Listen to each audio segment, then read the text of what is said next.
friends! Hope everybody's having a good day. I'm back with some more Punishing Grey Raven. We've got a little bit more of this new story chapter to get through.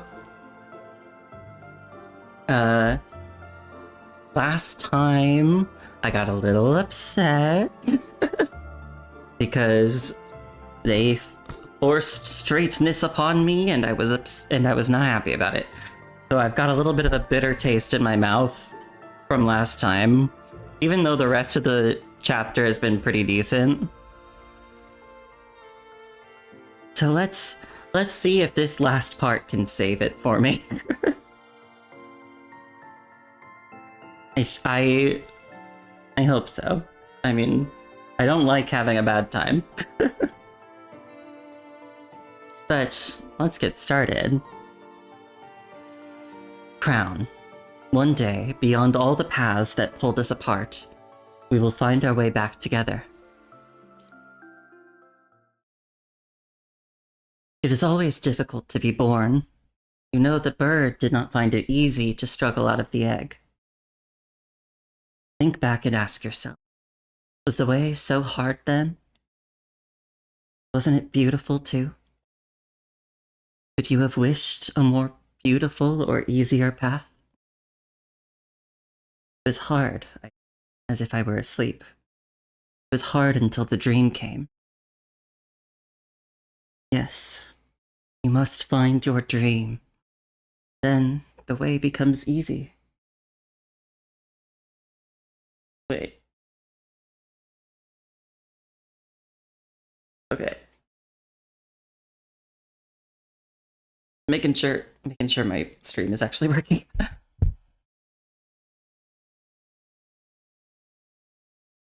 But no dream lasts. Each dream releases a new one. And you should not wish to cling fast to any particular one. While the dream is your fate, and as long as you remain faithful to it, he confirms in serious tones. Your fate loves you indeed. One day it will be wholly yours as you dream it will be. You remain constant to it. Oh, Ishmael.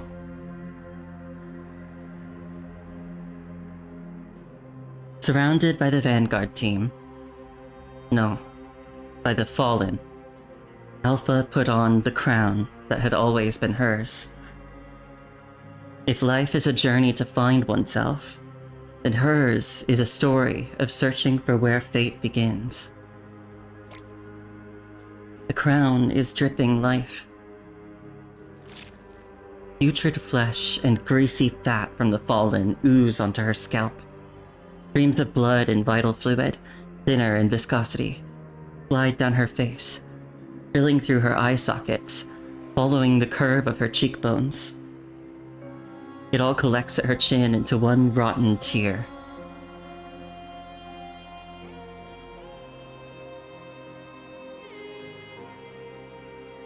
The new queen is crying. She lifts her hand and roughly wipes her chin, smearing away the blood-flecked putrid tears. She then rises. The vagabonds grovel at her feet, clawing gnashes across her legs, and she lets them. My body feels so heavy.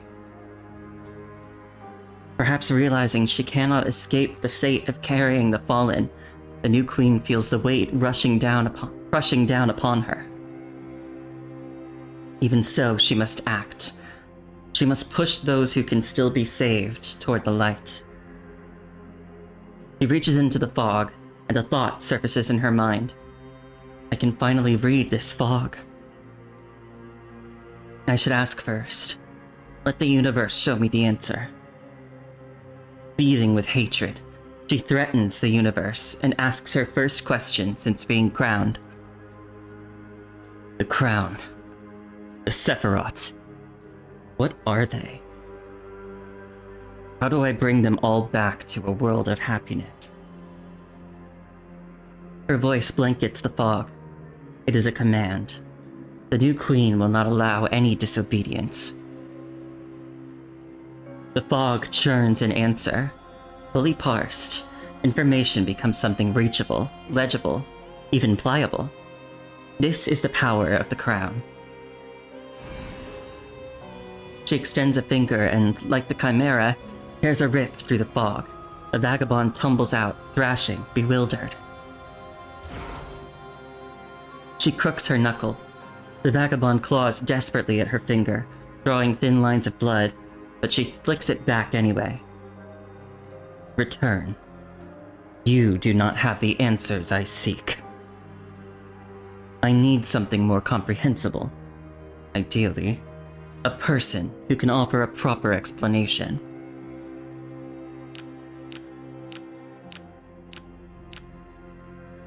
She surveys every soul that has ever lived, searching the pristine white void for a fitting interpreter. Last, she points to one. A skeleton, to be precise. The construct's bionic skin is scorched black, her metal limbs torn clean away. A female construct who died guarding FOS.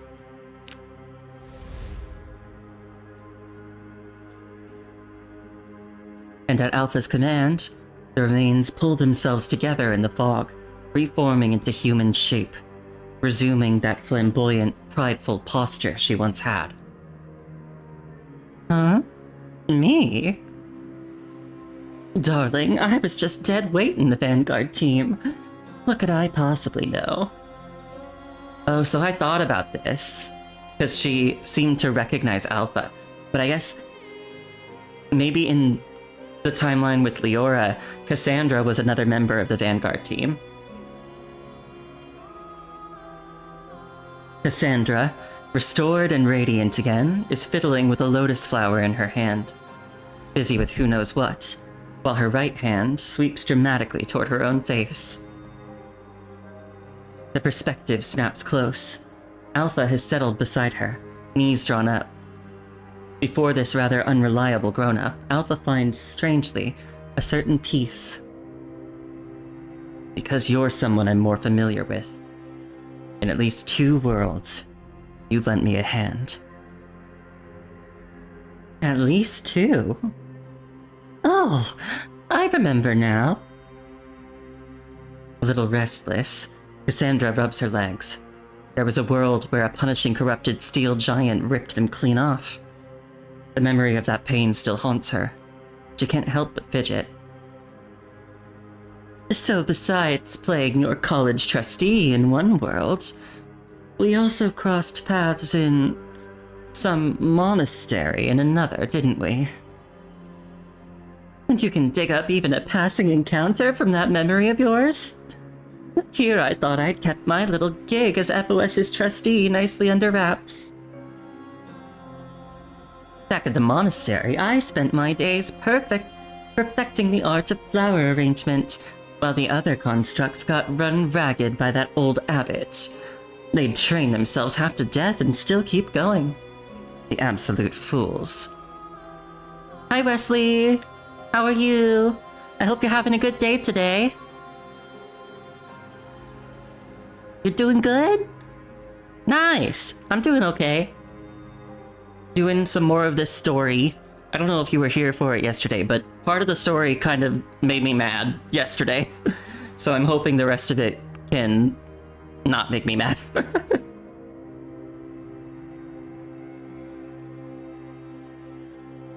And you were the worst of them.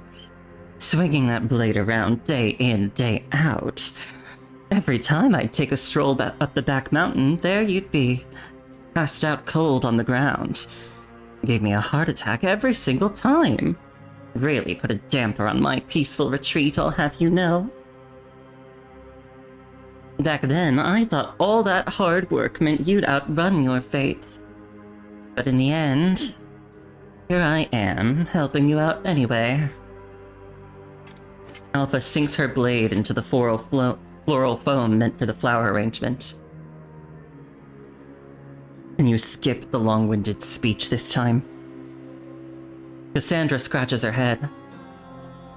All right. I'll use the monastery as an example. It's something we both know. To keep it sounding mild. Cassandra places the lotus, as garish as the woman herself, into the floral foam, right beside Alpha's katana.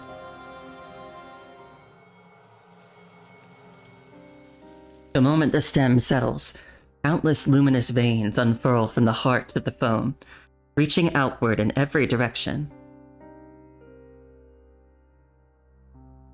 White fog still drifts around them, but within its shroud, the Monastery of Purity has already manifested, a small world unto itself.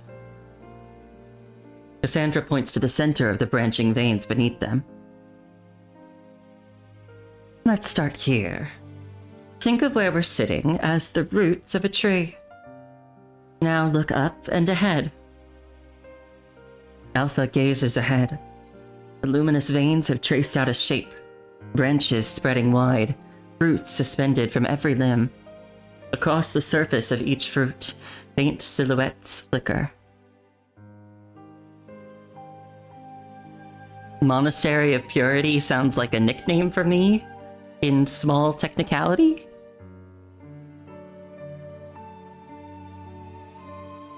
Hi Ash Frost, how are you? Hope you're having a good day.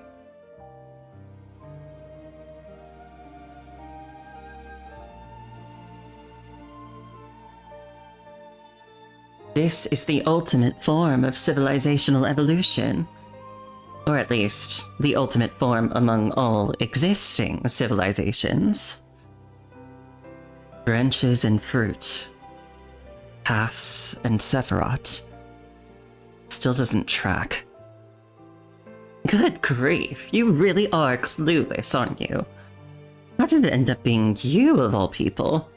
Are you seriously just some ordinary kid? Forget it. Just walk forward and see for yourself. It'll make a lot more sense than sitting here staring at the roots.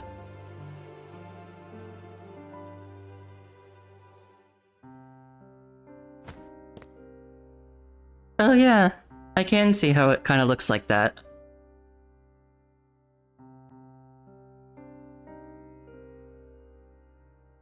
Cassandra nudges Alpha to her feet.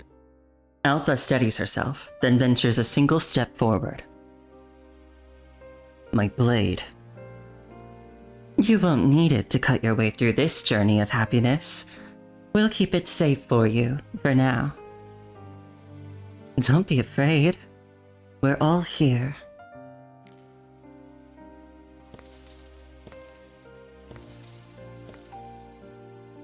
Alpha's foot comes to rest on one of the veins. Light travels at the length of her spine, and the world before her shifts in answer. We'll show you this system through things that make you feel happy. It's the simplest way, and the one you're most likely to understand. Keep walking, go to the end, and back to the beginning. Then you'll understand. This is... Before her, a ruined stairwell. By the look of it, this research facility has lain abandoned for a long while. From somewhere on the floors nearby, Alpha catches a low hissing. It might be human, or the guttural muttering of something else entirely. Chaos contamination. Why this world? Why after everyone had already set out? Because you need to ask yourself what you wanted back then, at the very beginning. Alpha frowns. She raises the hand and presses down on the door handle that leads out of the stairwell. Don't open it. A sound drifts through from behind the door, faint as a kitten's mew. When she pushes, the door pushes back, just barely. It's gonna be okay. I'm not scared. I'm brave. Nothing can scare the brave little hero Alpha. Behind the door is a child, drawing what meager happiness she can from delusion and self-encouragement. Alpha lets her hand fall from the handle. She looks around the stairwell again, descends 2 floors, and at the base of a low wall, discovers traces of the little hero being driven back step by step, struggling to survive. Dark red pen marks. I miss Mom and Dad and my little sister again. I miss Froggy. She breathes as she climbs back up, step by step. I'm not too thirsty, but so hungry. 1 more floor up. I'm starting to miss Leora. Leora's spelled wrong. Wait, is it? No, it's spelled right there. Her hand moves on its own, reaching out to trace the misspelled word. The strokes peel away at her touch, as if obeying her fingers. She holds this mistaken name in her hand, gazes at it for a long moment, and presses it into her chest.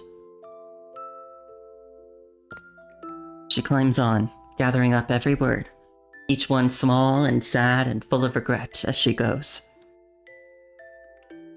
The monsters infected by chaos contamination had spread upward from the building's lowest depths. The little hero had retreated floor by floor, till only the top remained. By the time she collects the last one, she's back at the door. A thin, exhausted sigh of the little hero slips through from inside. The monsters found me after all, didn't they? No. I found you first. Alpha gives the door a few soft knocks, as tender as her mother's hand every morning, rousing her from sleep. Who's there? I'm an unimportant person. I just want to ask you something. What do you want? You can see what I want. You already took them all away from me.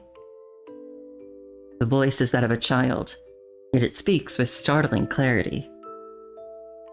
I want Mom and Dad back. I want my little sister. I want Leora and everyone else. I want Froggy. They're where I belong. Without them, I don't have a home anymore. The words land against Alpha's ears like a knocking. Aren't you the same as me? Lucia's happiness is in protecting where she belongs. You forgot that? Have you lost that desire?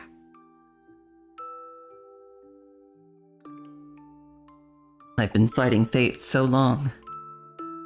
I think I really have lost all of that. Then there's still a chance. A click sounds from behind the sealed emergency door. It opens of its own accord, just a crack. A timid voice slips through. The black-haired girl is speaking, asking the unimportant person. Can you help me fight off those monsters? I need someone to clear the way so I can set out. I'm Hero Alpha. I've got Froggy. I've got the blade a grown-up gave me. I'm going to complete the mission. Ow. You're just a little kid. I have to find the crown Sapphira and pass it to the next world. The child clutches her blade, murmuring. Finish what the grown-ups couldn't. Find the people I love. Go to another world. Be born as Mom's child again. Eat breakfast and dinner with Mom and Dad every day. Learn everything I want. I'll tell them I want a Froggy plush, and that I want a little sister. And then?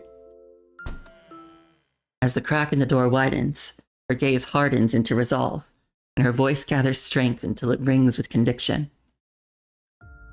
I'll learn everything, explore endless possibilities, and finally, become a warrior like Leora and the others.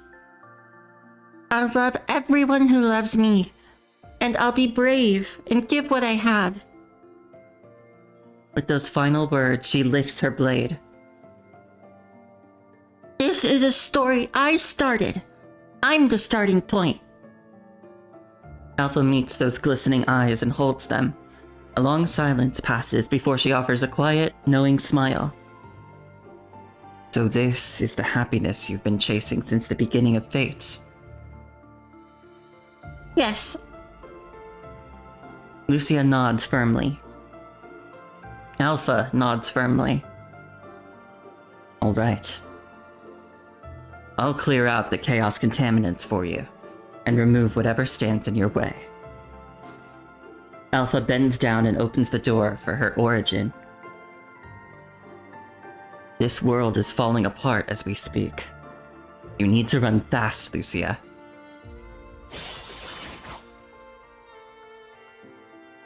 True to her word, Alpha cleanses the FOS research facility of every chaos contaminant that is gathered within.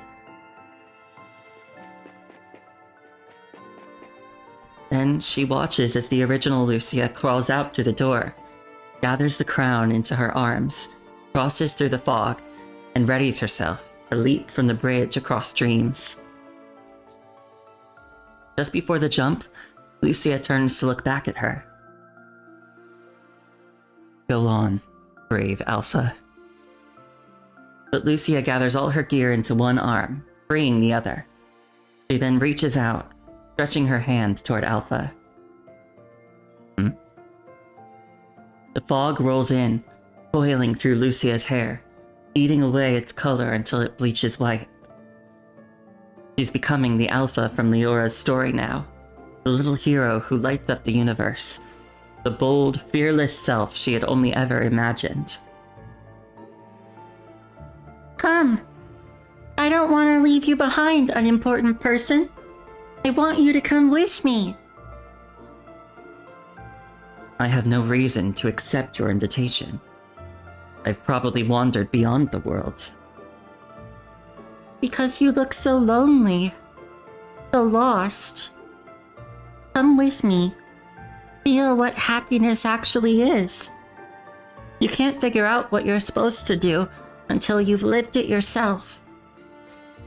She seizes Alpha by the wrist and, with all her strength, offers her a smile. Your true self has always been with you. Lucia has found where fate begins. At last, she becomes one with herself, and from there, plunges into the cycle of every world.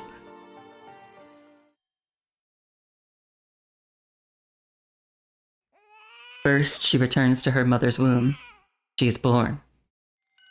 She sees her small, plump hands, the wind chimes tinkling above her cradle, and the froggy plush nestled beside her pillow, and she hears her parents' laughter drifting through the room. Slowly, she feels herself beginning to grasp what Cassandra meant by the happiness one dreams of. But wait. Who is Cassandra?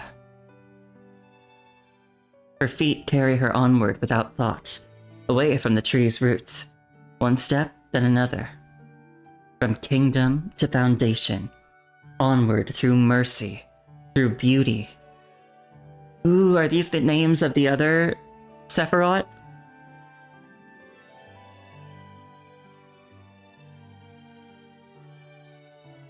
She forgets she is still walking the tree of fate. Her attention narrows to the present moment. See how much her mother's tender smile matters now. Such happiness. To have a sibling. To have a family.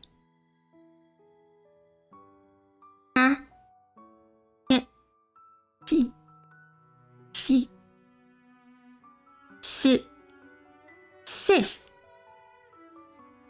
Little sister for Lucia?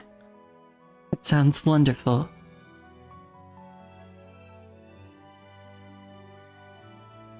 Such happiness to get into the academy of her dreams.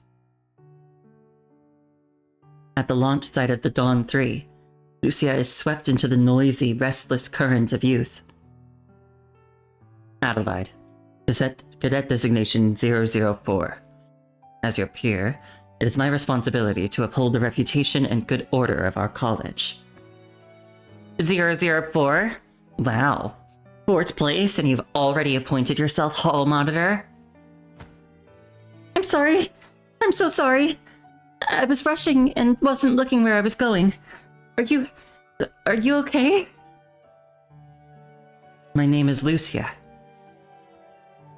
Your earphones came flying at my shoulder. Such happiness. To honor and protect the ideals of those she holds dear. On a peaceful afternoon, just as the FOS graduation ceremony ends, she receives a sudden call from Luna. A rock band? With her little sister, sometimes things happen. The kind of moments that leave her caught between a sigh and a laugh. Yeah, we were gonna tag the alleyways with the band's name before the concert. Killer publicity, right?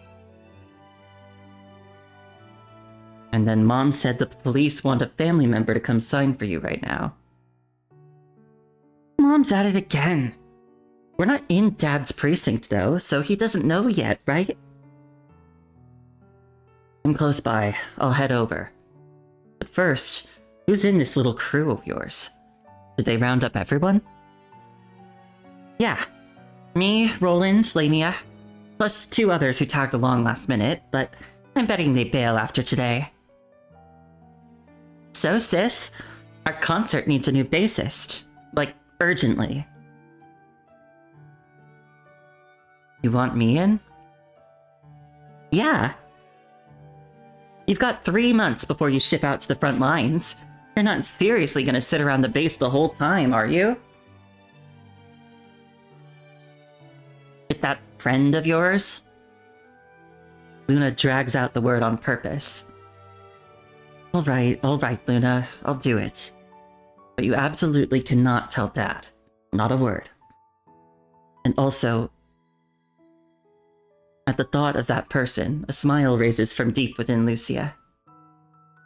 I haven't had the chance to tell you yet. Luke has decided to join command. We'll keep fighting side by side from now on. Such happiness, to fight for the preservation of every happiness this world holds. Lucia becomes a warrior. With her gun, she shatters the kneecaps of terrorists. With both hands, she cradles the flowers a child has offered her. Every now and then, she steals back to the base and, within the narrow confines of a soldier's living space, conjures the grandest surprise she can muster. She celebrates several more birthdays among those she loves. More and more companions gather around her. The bonds between them, fine as silk threads, crisscross her life and tether her gently to this world, spinning a wide web of happiness.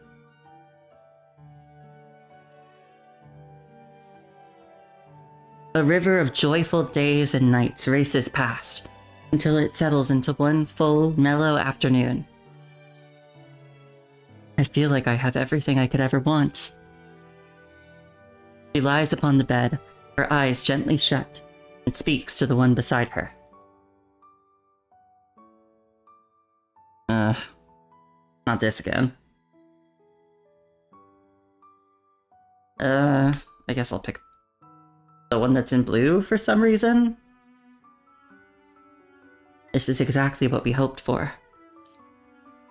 I'm so happy I could cry. Then cry. I'll always be here to wipe your tears away. But the one beside her pauses upon the sudden turn in her words. I've looked down at that web so many times. All those veins.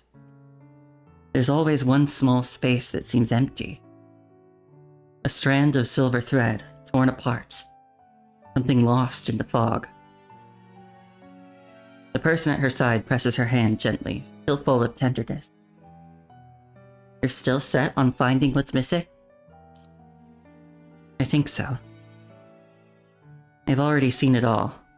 Complete happiness, start to finish, from a higher position. I found where my fate began, and I've remembered the reason I chose to set out in the first place. That's why I believe that somewhere, in a world that truly exists, there should be a Lucia like that. Even if her life had setbacks and suffering and pain, she could still reach the end and say without regret, "Throughout my life, I've had complete happiness." My dear Luke, will you do this with me? Even if it means this higher version of me has to bear all the suffering? Even if you have to watch me stay trapped in the fog forever? Will you join me in giving this real happiness to the one and only Lucia out there? Will you help me make it happen? And leave behind a Lucia who is completely happy? The one beside her answers, firm and unwavering in every word.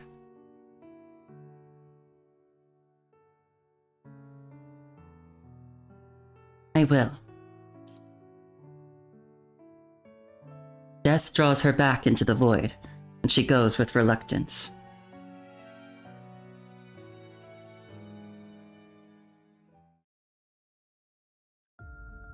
Alpha opens her eyes. She finds herself standing atop the fruit of the crown. Cassandra is gone. The tiny realm is gone. All that remains is the fog and a trail of fresh hoofprints. Alpha follows, one step at a time, until she finds the little lamb waiting beneath the tree. Soft, spotless, and fragile, the lamb gazes at her. She knows what it is. Luke, Chimera, the scapegoat, every soul that was lost.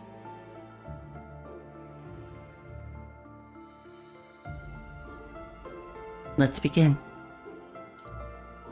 Alpha and the lamb wait together beneath the tree, faithful to their promise, watching for the black-haired Lucia to be born in one of the worlds. At last, a curled figure takes shape among the branches. She bears no wounds, no scars, the most complete version of herself. There she is.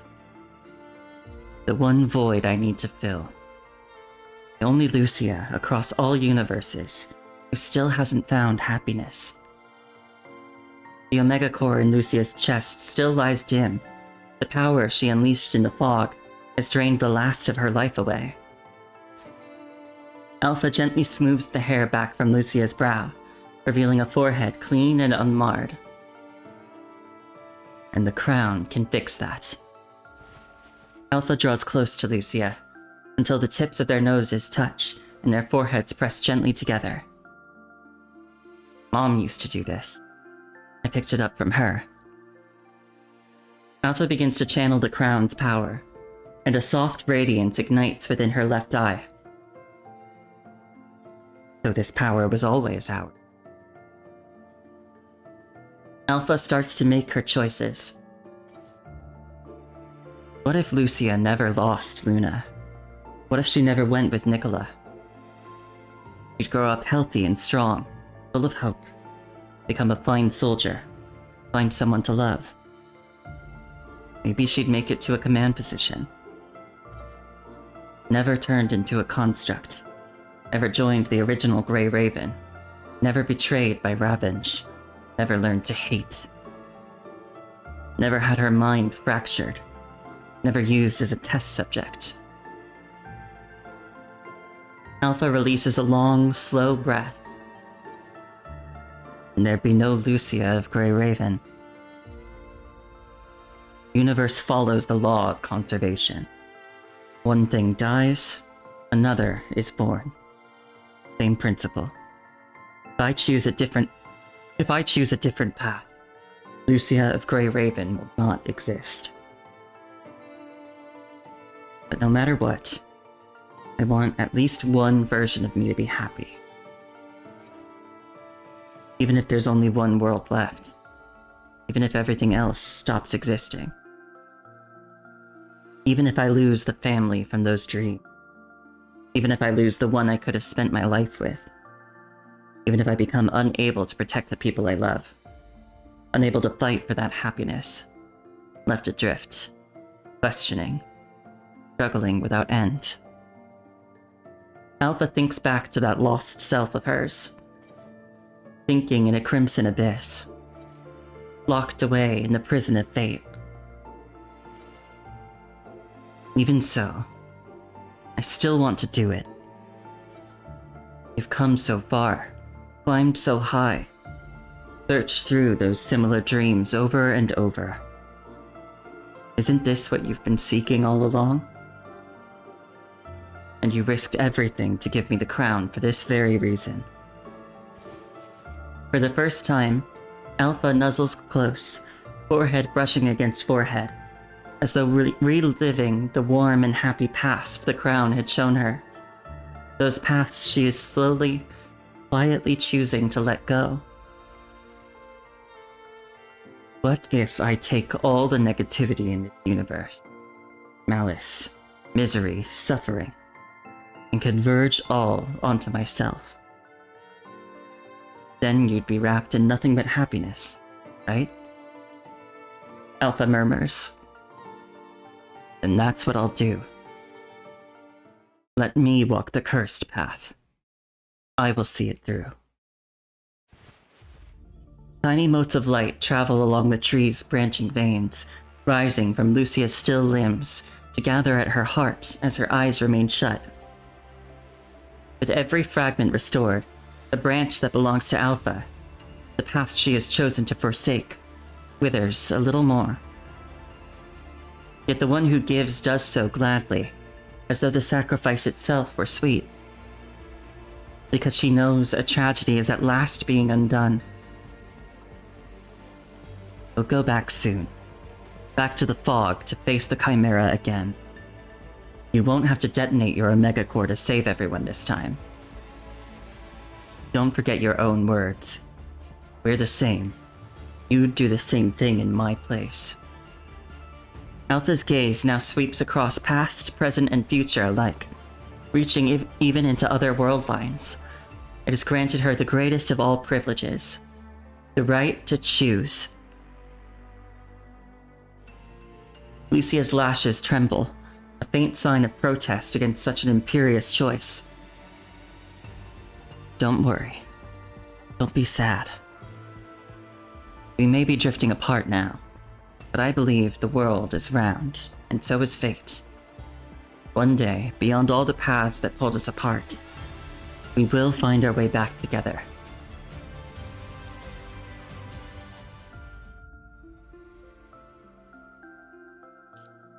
The ending's two halves. All I have left is my life. It's the last thing I can freely choose for myself. The world will be made new. Or, wait, it was Ishmael who said this stuff last time, so maybe I should do an Ishmael voice. The world will be made new. It reeks of death.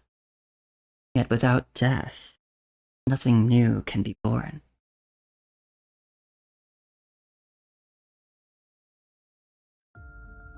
What else? Who else? Having mended the one Lucia destined for happiness, Alpha raises her eyes once more to the philo tree, the lamb beside her. Her left eye has contracted into a ring, gold and crimson encircling black, a black hole poised to consume all. She understands now that this miracle is the very answer she's been seeking, the answer about her left eye, about her original self. Whose misery can I take on next? Several scarred hands reach out from beneath the tree, pleading for help, yet pushing her away all the same. Alpha takes every last one of them. Don't be afraid. I'll take it all. She will set everything right, and bear every last shred of suffering and misery. She cuts through the fog, arriving at the moment each person faces an impossible choice. The first, naturally, is Luna, the one she can never let go. In that unnameable tunnel paved with stars, a girl chews on a creeping unease. She tastes over and over the despair of fruitless effort. She treads over and over a road paved with hatred, pouring everything she has into doing something for this world. No one stands beside her, and in the end, she achieves nothing.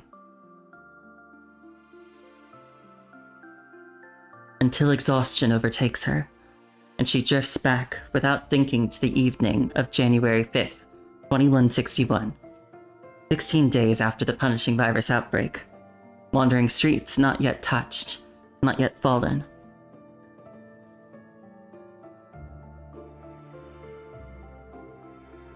She dials home, pressing the receiver tight against her ear, desperate to catch every syllable her mother speaks. They barely exchange a few words before their borrowed happiness is about to expire. Good night. Get some rest. Her mother speaks a few soft, caring words to the stranger on the line, then ends Luna's call.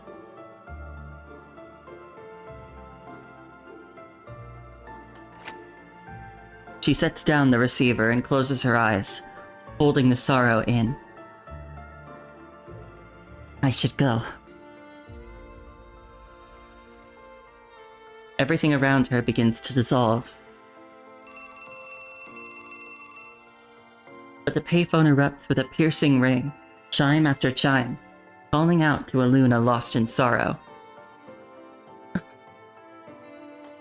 Even as her body dissolves, dragged backward by the pull of the universe, Luna strains to reach out and grasp the receiver. She picks up as if in desperate prayer. Hello? Hello? The person on the other end simply draws a breath, just like any human would. And before she can even speak, Luna knows exactly who it is. Sis. She never means to cry at all, but the moment she hears her sister's voice, a sob escapes her before she can stop it. Her regret, hurt, and grief flood the cramped phone booth all at once. It's okay, Luna. I'm right here.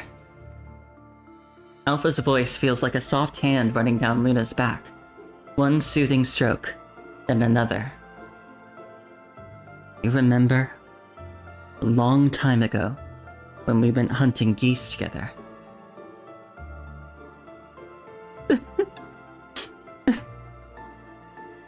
I do. Think back.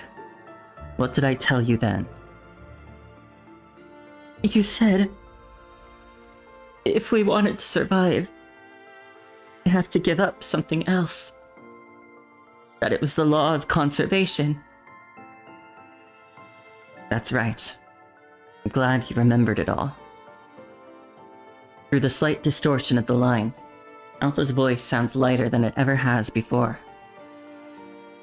Happiness and misery rest on the same scale. There must be a balance. Hi, Neo. I hope you're having a good day today. I'm going to be the other side of that scale now. I'll hold the line there, so the rest of you can keep moving forward. No. Are you going to hang up too? You're at your town's local parade? Ooh. I hope you had a nice time there. I won't. But you need to be the one who hangs up and keeps going. I need you to remember this. Someday in the future, I'm going to contain the fog and use my power to disrupt the Ascension Network. It might not be too long before that day comes. You'll know when it does. What you do then is entirely up to you. If you want to take the Ascension Network for yourself, I'll be there for you.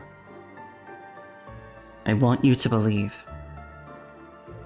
On the other end, Alpha presses herself closer to the receiver too. Everything that has happened in this phone booth is real. And that, I'm where you belong.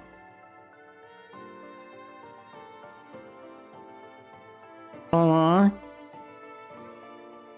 I'm glad people liked your dogs. A guy was trying to chat you up? I see.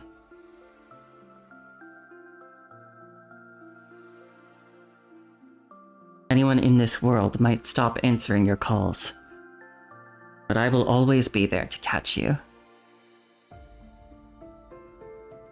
Whenever you need me, just call. I'll always answer.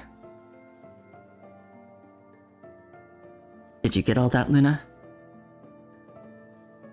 I'll remember, sis. I promise. You weren't interested, so you had to politely deflect and bounce out? Sometimes you gotta.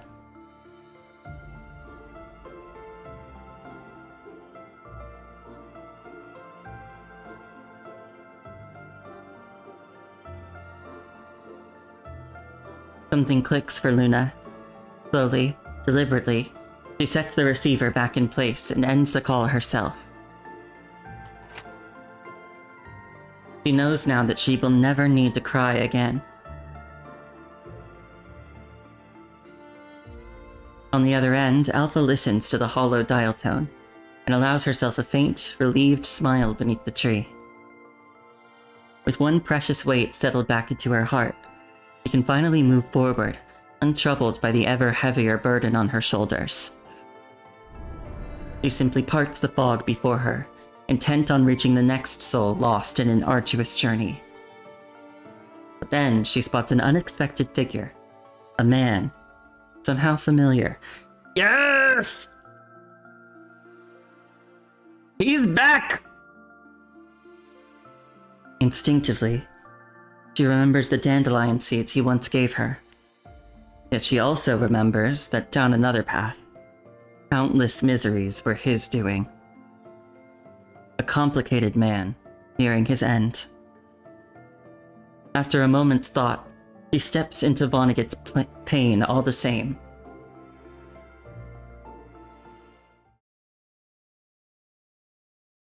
The house exudes a vintage charm, with daily necessities scattered about. A thin layer of dust blankets the corners, contrasting with the pristine gleam of frequently visited spaces.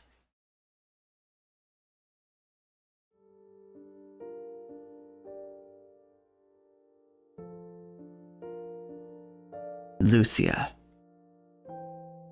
The man on the sofa doesn't put down what he's holding. He just glances up idly, as if he's not at all surprised. But Alpha notices, the moment he sees her, something flickers almost imperceptibly at the corner of Vonnegut's eyes. Was that Nemo in your mind calling out to me? Perhaps. I often can't tell who I am anymore. Is this what you were aiming for back then? All I ever wanted was death. Who was the last person here talking to you before me? There was no last. Only final. The final person to speak with me here will be the Grey Raven Commandant, who wakes up on that bed behind you 7 days from now. Vonnegut stresses the word final with unmistakable weight, and Alpha catches it at once. He stops indulging a dying man in pleasantries, and turns to look toward the bed. On the bed lies a human, unconscious from injury. It's an open wound across the abdomen, raw and gruesome to behold. She frowns, then turns and seats herself on the soft edge of the bed with the lightest, slowest of movements. I see you've learned to anchor yourself in time and space through this human's condition. What are you trying to say? As it happens, so have I.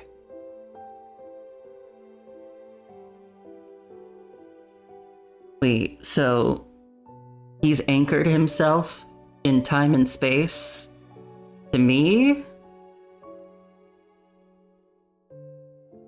Okay. Interesting. I'll be remembering that. Easy now. Don't go putting blames on me just yet. You arrived before I could even start treating the wounds. I'll handle it. She picks up the first aid supplies, and a wave of familiarity washes over her. Back at that FOS college, Luke had once stitched her wounds with the same careful hands.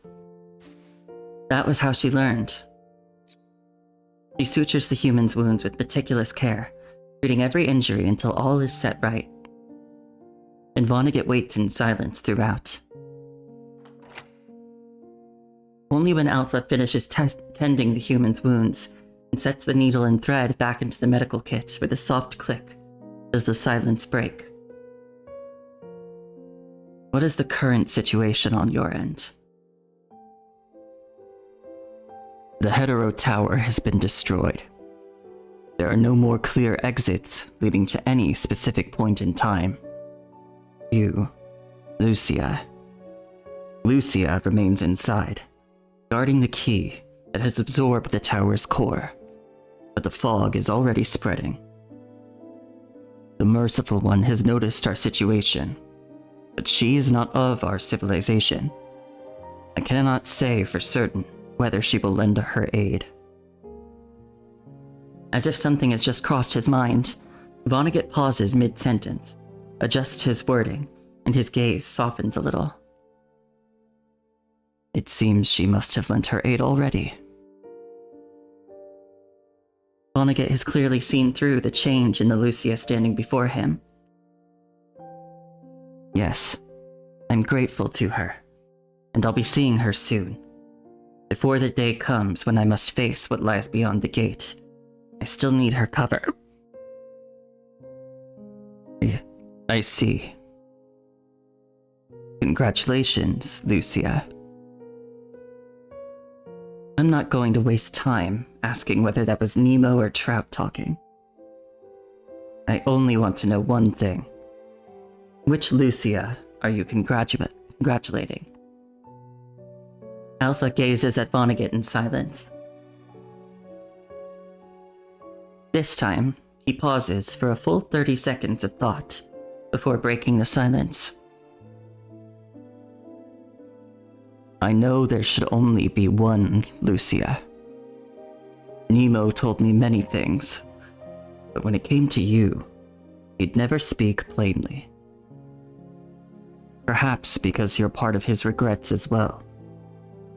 He wanted to bury you in that world he could never return to. He observed the two Lucias in this world carefully, but neither of them seemed to be you.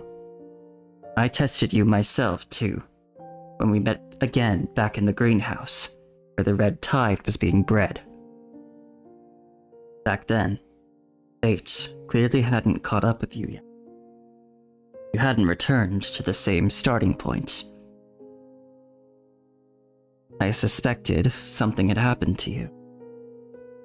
But it didn't matter. My time was running short. I had matters concerning the Hetero Tower to attend to. I needed to go back. Yes, you were obsessed with going back. Even knowing the Hetero Tower would vanish and never descend again, you'd still try to activate Zero Point Reactor 1, searching for a starting point over and over. How could I not be? I could only rely on my own judgment. No one else saw things from where I stood. But of course, your perspective surpasses mine now. The weary man seems to want to close his eyes. There's no need for him to keep watching over everything anymore. I'm sorry, Lucia. I always saw you as a helpless child, instead of the little hero known as Alpha, even though all we wanted was to keep you safe. It should never have been your burden to bear. Yet here you are, bearing it all the same. You've done better than any of us ever could. Regret is pressed down behind his eyes. At last, Vonnegut can meet Alpha's gaze with something like calm. Too many people deserve your apologies and amends. Your regrets just keep piling up. People seem unable to find a way to forgive Vonnegut. He is a man who deserves to die, in every sense of the word. Settling his fate is not within Alpha's authority. What becomes of him, it seems, is a freedom left to Vonnegut alone. Alpha turns away from him and gently presses the palm of the human lying on the bed. It is a familiar gesture between them, and it works. The pained furrow in the sleeper's brow softens ever so slightly. Only then does Alpha's heart feel the faintest bit lighter. I'm taking this one with me. Suit yourself. This layer must remain intact. If it doesn't, the top layer world you chose to preserve will feel the impact. Changes beyond anyone's control. I need to wait for 10 days before I can make my move. Protecting this vein of fate. It may well be my last mission. If you would, take my cat with you as well. Ooh. Vonnegut nudges the big orange ball out of the corner with his foot. You already have a white cat and a gray one. I know they're well raised, gentle-tempered. Hopefully, they won't mind mine too much. What about you, Vonnegut? Where should you go? Where do you want to go? Alpha stops calling him Nemo. Have you ever thought about giving up that power? Putting away all that noise in your mind and becoming one person? Or one construct? Even if she has given up on taking Vonnegut's pain as her own, Alpha still points him toward a way home. Vonnegut lets out a soft sigh, his gaze resting gently on Alpha and on the human lying in the bed behind her. For just a moment, Alpha believes she sees him hesitate. But still, he says, all I have left is my life. It's the last thing I can freely choose for myself. Once I've spent it all, you can pass judgment however you want. That's just how it goes. That's just how it goes. How the victim of the suicide epidemic will exercise his freedom remains unknown.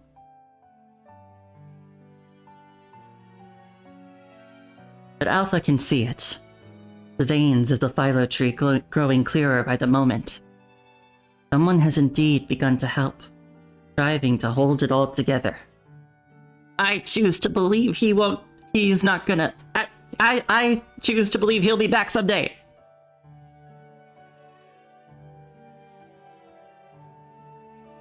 He's gotta be. I still want him to be playable.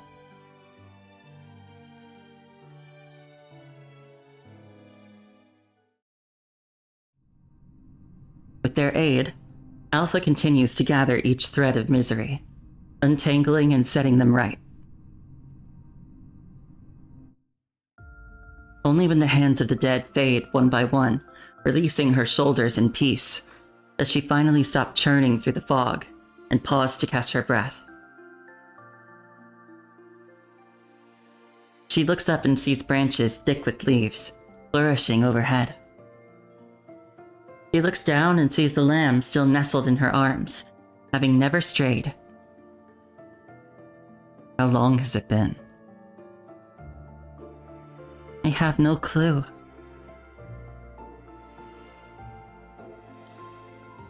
Perhaps the passing of many lifetimes.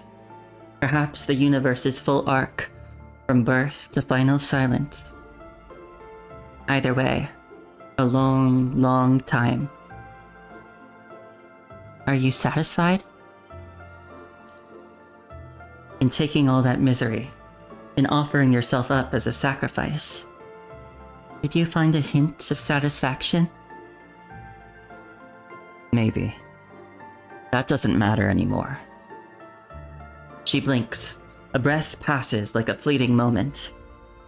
The emotions of the world seem to have lost their hold on her entirely. The lamb watches her, its thoughts unreadable. Perhaps emotion was the price she paid. Setting aside what doesn't matter. I've learned more. She strokes the lamb, slowly coming to realize that the nature of the philo tree is the mind itself. This is the true path that humanity, having spent every resource it possessed, managed to find. And now, under the crown's protection, it flourishes evermore. She has undergone a complete metamorphosis beneath the tree. Not merely her eyes, but every particle of her being has become something that no longer exists in this universe.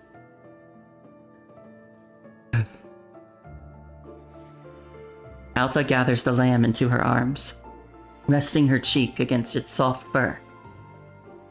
She tells the lamb that she first grasped mercy, the foundational principle that every human must understand upon reaching enlightenment. So mercy is the blueprint. Every branch and every fruit of this tree grew from mercy. Her eyes hold the image of a woman with pink hair. I should go find her next. No, actually, she's already waiting for me. What about the other fruits? The lamb nuzzles against her. The others. She reaches out, brushing her fingers across all the other fruits. The fruits are, at their core, the most concentrated form of human civilization's information. By consuming the ripened fruits, we can use that concentrated information to resist the universe's filtering. Why? A civilization's tier is determined by its information entropy. Pack enough information together, and it can't be filtered out or easily absorbed. Say you sit down for breakfast, and all that's on the table is a half glass of milk. You'd call that a pretty sorry meal.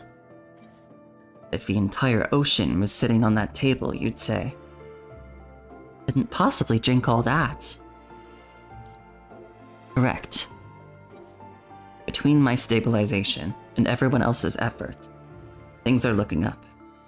The fruits we need to resist the filtering are starting to take shape. Look. Mercy, foundation, kingdom, understanding, beauty. So many of them, slowly ripening.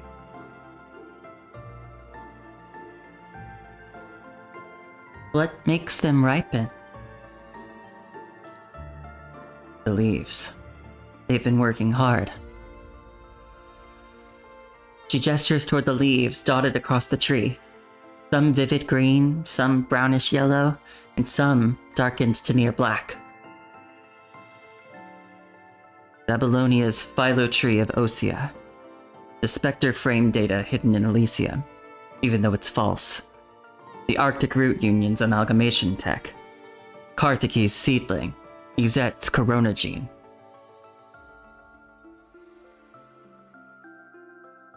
Hasn't humanity always been walking on this vein? With enough leaves, they can pull in nutrients and feed the growing fruits. Is the Ascension Network part of the tree too? She gazes at the origin of the world, while the lamb's eyes stay fixed on her alone. The Ascension Network selects a powerful vessel to act in its stead, absorbs all negativity to resist the universe's filtering. like how Vonnegut embodies regret, and Luna embodies hatred. Luna. The moment Luna's image flickers in her eyes, she looks down, turning something over in her thoughts. But Luna carved out her own way. From inside all that hatred, she found a sliver of love and understanding. That's how she broke free from the Ascension Network's grip. So, the Ascension Network is a mistake? She gives the lamb's ear a tender, indulgent pinch. Nothing on this tree is a mistake. Everything has its place. The Ascension Network is just the other side of a tree grown from the same seed. You can climb from the shadows into the light. That's not exactly a bad thing. You're from Babylonia. Your philo tree of Osea wants to consume all the positive fruits. Use that positivity to resist the filtering. So of course, you'd instinctively reject what the Ascension Network stands for. In the end, everyone's just trying to find a vein to reach the finish line. Nothing more complicated than that. She raises a single finger and points toward the mind dossier aboard Babylonia. I'll share my vision with humanity. Let them see the tree's veins more clearly. That cheating? I don't think so.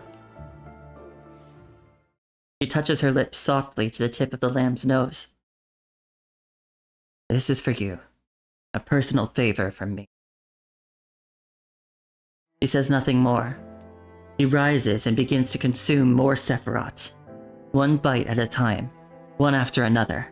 At last, she devours the crown as well. Bite by bite. The peel, the flesh, the seeds, swallowing it all. Perhaps some creation myth penned by humanity speaks of fruits just like these. When she is done, Alpha wipes her mouth with the back of her hand, faded, revealing humanity's most primal form. There. I've understood this tree completely. She stands, extends her hand, and opens the gate that has long been waiting quietly at the tree's roots. The time has come. All right then, let's see what's behind this gate. Have you really converged everything? But the lamb suddenly asks a question.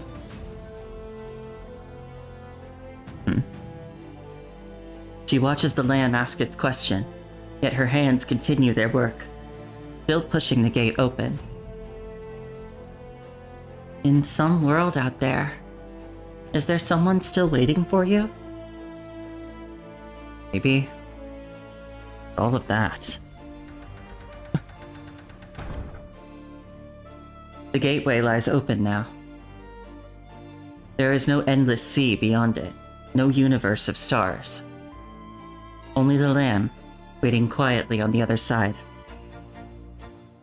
A sharp sting rises in Alpha's nose, as if someone has gathered up every emotion she lost through countless cycles of life and convergence, and placed them back into her chest. Mostly, yeah. For the most part, it's gotten back to the stuff I actually care about. There was another moment earlier where it kind of hinted at, like, romanciness, but it was brief.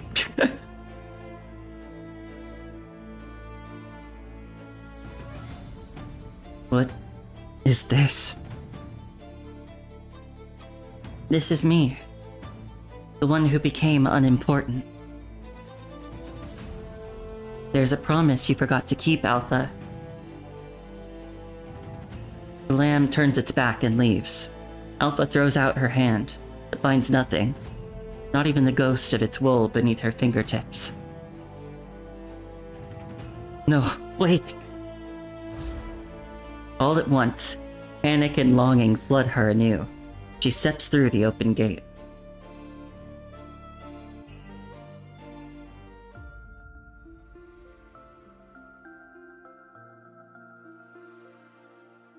About to get your stellar raising tool for armorer?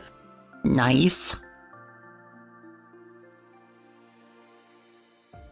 Ooh, it's so cute. A plump orange cat has slipped into the group. It looks so above me. It looks like it considers me to be an insect. Yeah, it is nice that as you make more cosmic tools, it becomes easier to make them.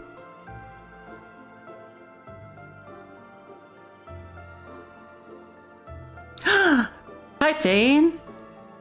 How are you? Yeah, cat. Look at it. It looks like it looks like it thinks of me as an insect. How are you doing, Thane? Happy Pride Month. You just finished dinner? Ooh, was dinner good? I hope it was tasty. That's most cats. Yeah, so I've heard.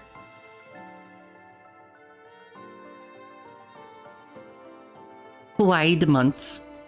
It's the perfect month to be consumed by hubris. But only if you're queer. How am I and how's gaming? It's okay. This chapter has gotten a bit of mixed response from me. For the most part, it's not bad. There was a part earlier where straightness was forced upon me, and I was like, come on, man, let me be gay. During Pride Month? Really? And it just pissed me off a little bit. For the most part, the story is still okay. There was just that one bit that really pissed me off. I know, not during Pride Month. But on the bright side, we got this little cat. There was a Cybertruck in the parade today and everyone booed. Yeah, the audacity. I can't believe it. Also, this is a separate thing. This has nothing to do with the story, but this is another reason why I'm a little upset with this game. For the first time in I don't know how long, I am probably gonna be unable to get something that I want. Because this game is pretty free-to-play friendly. And I've been good about, saving up my black cards. But I rolled for Alpha's weapon this time with my the very last of my savings. And I got the wrong weapon. God damn it. I'm so mad. And of course it has to be one of the few, limited weapons in the banner. Or limited weapons in the game. Up until 6 months ago, every single weapon was in the game permanently. Every weapon banner was permanent. You could take your time and just come back to it. This is the second limited weapon in the game. And it's gonna be the one I can't get. I'm so fucking mad. And I'm not gonna break out the wallet. Not any more than I already have. I need to be responsible with my money. At least a little bit. But yeah, I'm probably not going to be able to get Alpha her weapon. Tragic. On the bright side, I got her cub in one roll.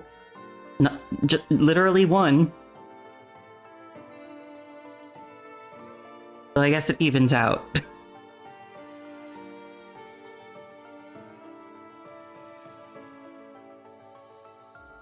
Anyway, let's get back to this little cat. Let's say hi. A plump orange cat has slipped into the group. It still hasn't gotten used to the roar of Alpha's motorcycle, and would rather rest whenever the group stops along the way. Sometimes it naps lightly and cautiously.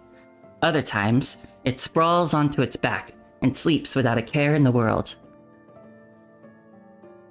As for the companions it has to live with, it dislikes the white cat, but as long as they keep their distance, things stay peaceful. The gray cat, though, it actually likes that one, and sometimes runs over just to bite its butt. It doesn't really like the new cat food, maybe because it isn't roasted like the old one, so it lacks the crispy smell and texture. So now it's eating around 3 pounds less every day. At this rate, it should slim down soon. Thank you, game. All of this information about the orange cat was extremely vital to me. These are the kind of things I want to see.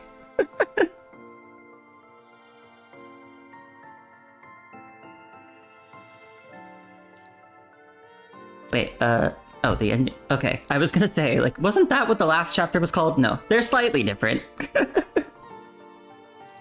The ending's other half. The universe showed no mercy for that unfulfilled promise, yet someone who cared enough pulled her back into this moment.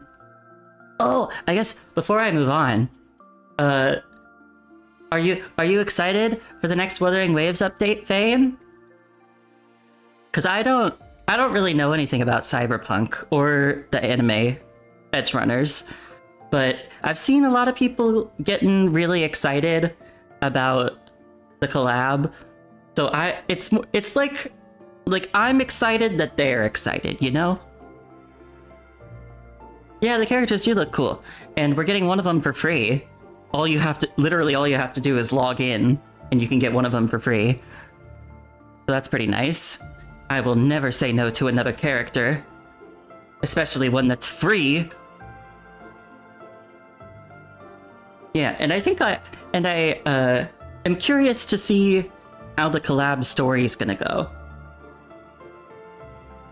I'm curious. Yeah, so I don't really know anything about Cyberpunk, but I'm excited because other people are excited. And I hope it is everything that the other people want it to be, you know?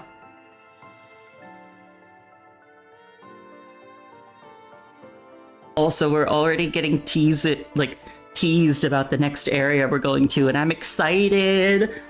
I want more character reveals. I want to see more characters. I'm excited.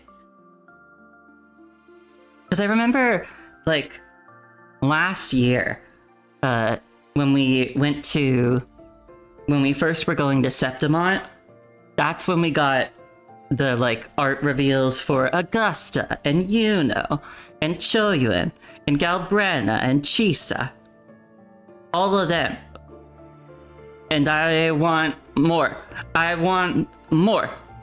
We've almost got all the Lahairoi characters now. I want to see what's next. I want to see. So I'm excited for whenever the live stream for the next update's gonna roll around. I want to see.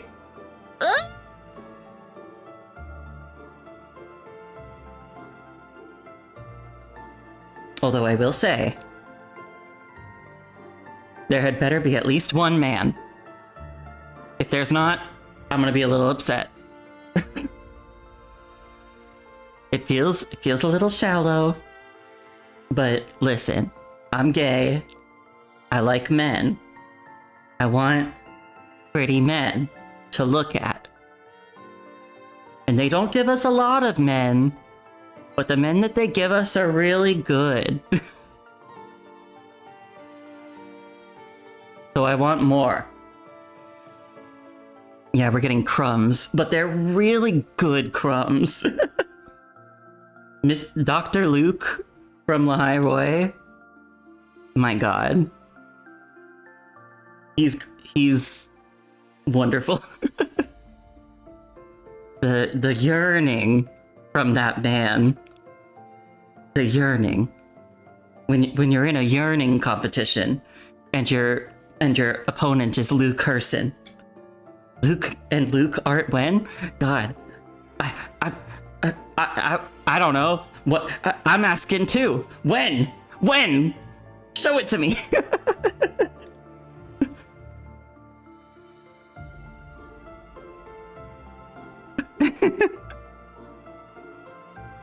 I do think that if we I've said this before, but if we get married, neither of us can take each other's last names. Then we would just have the same name.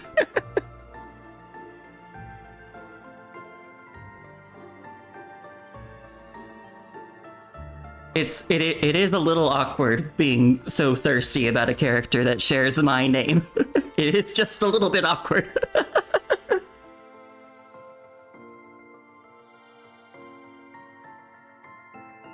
But the yearning from that man, it's wonderful. Did you ever? I don't remember if I talked about this with you. Did you ever see the part in his profile, like, because you know how they have like the like stories in their profiles? Did you ever see the part in his profile where it describes the first time he saw Rover's eyes? Because that shit is romance novel stuff. Him describing it as the first light over the Frostlands? Come on. Get out of here. But except don't get out of here. Come back. Give me more.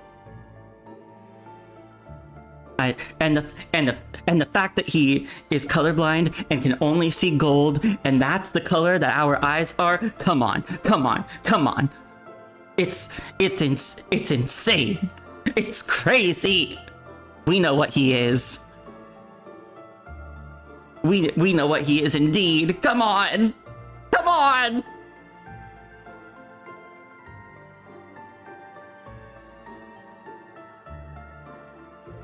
I'm fine. I'm great. I'm having a good time. I just think they should do that more. I think they should have more men who yearn. I think it's good. I think it's great. Yeah, I do need my hand held by a gallant knight. I need that.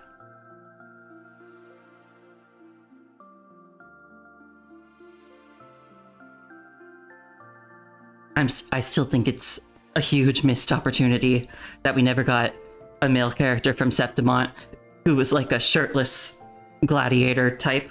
Come on, man. That would have been so good. Maybe if we ever go back to Septimont.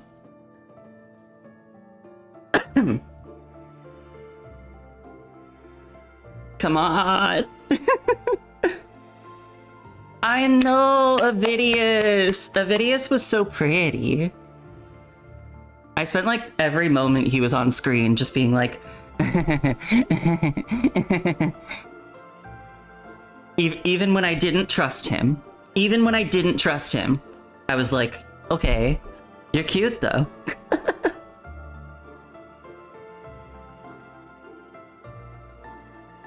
Avidius, come on. Oh, are you caught up with the story? Yeah, me when there's a hot man on screen, I'm going There was just a hot man on this screen recently, and that made me happy. And I hope he's not dead. For realsies. Because I want him to be playable someday. Anyway. Yeah, are you caught up with the most recent story in Wooba? Because God.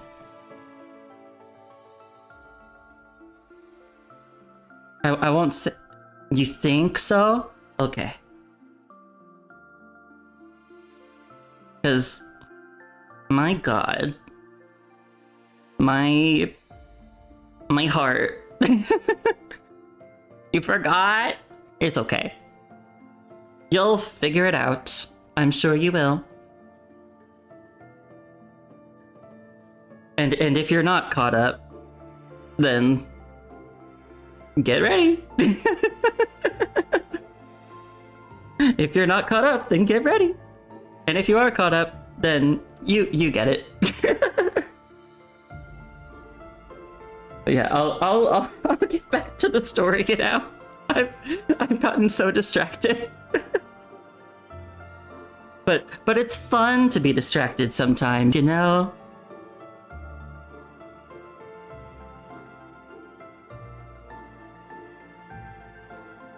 Anyway,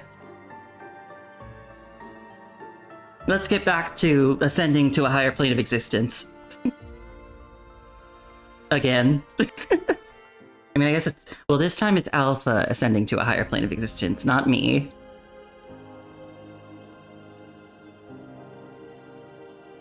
Being behind the gateway, you may now begin to put forward your hypothesis. Oh wait, am I part of this? Am I touching a higher dimension again? Do you still remember where your point of view has come to rest? Is it fixed on Alpha, swallowing all pain?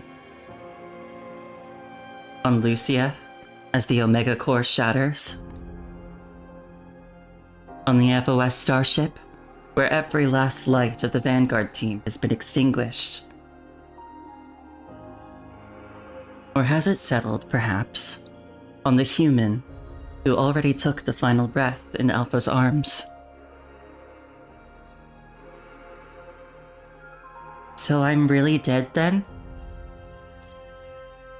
Death no longer phases you. It is as though your own life has become the most disposable thing you possess, the cheapest currency, readily traded away for whatever it is you seek. The hero finds a raw, primal joy in their own destruction.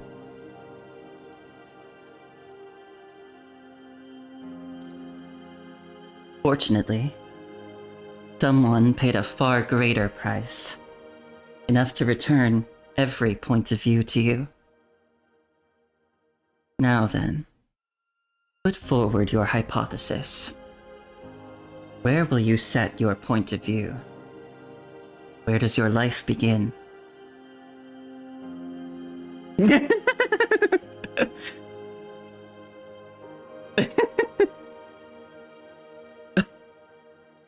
Keep it normal. Start from birth.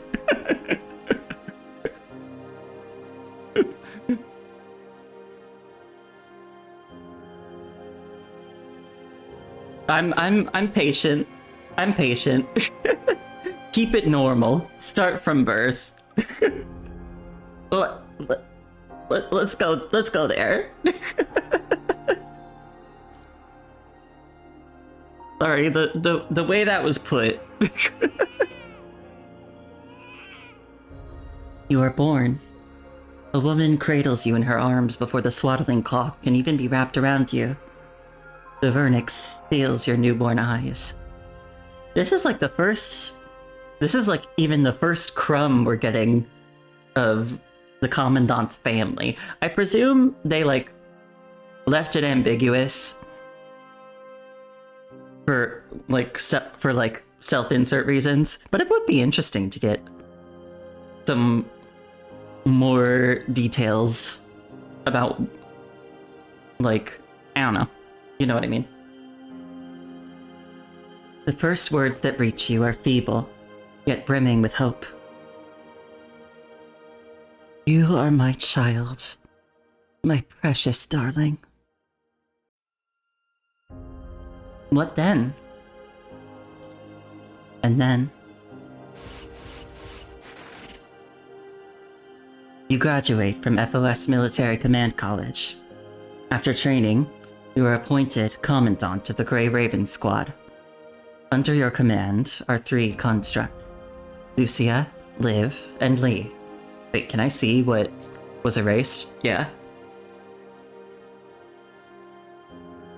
Oh yeah, so these are other timelines.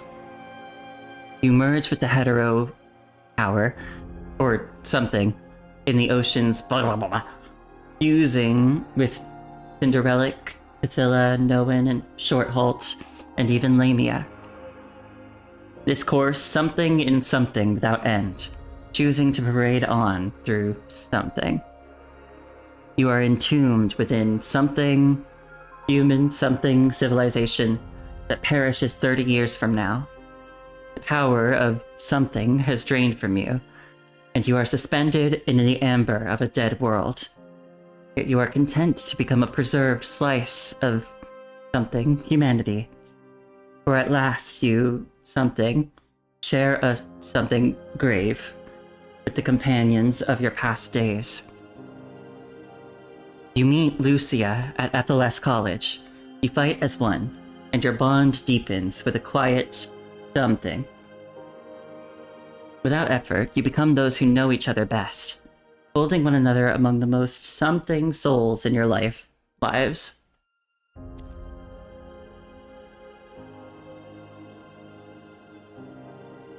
More than one person has spoken these words to you. You are our hope.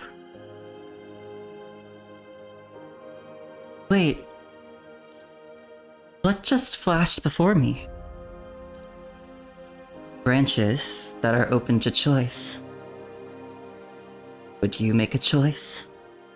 Path as it stands now is the one decided by... A human heart is made of flesh. When faced with such a hypothesis, it begins to ache. I want to go back. That's very important to me. There's someone I should be waiting for. There's a promise I should keep. So be it. Because you are the favored one.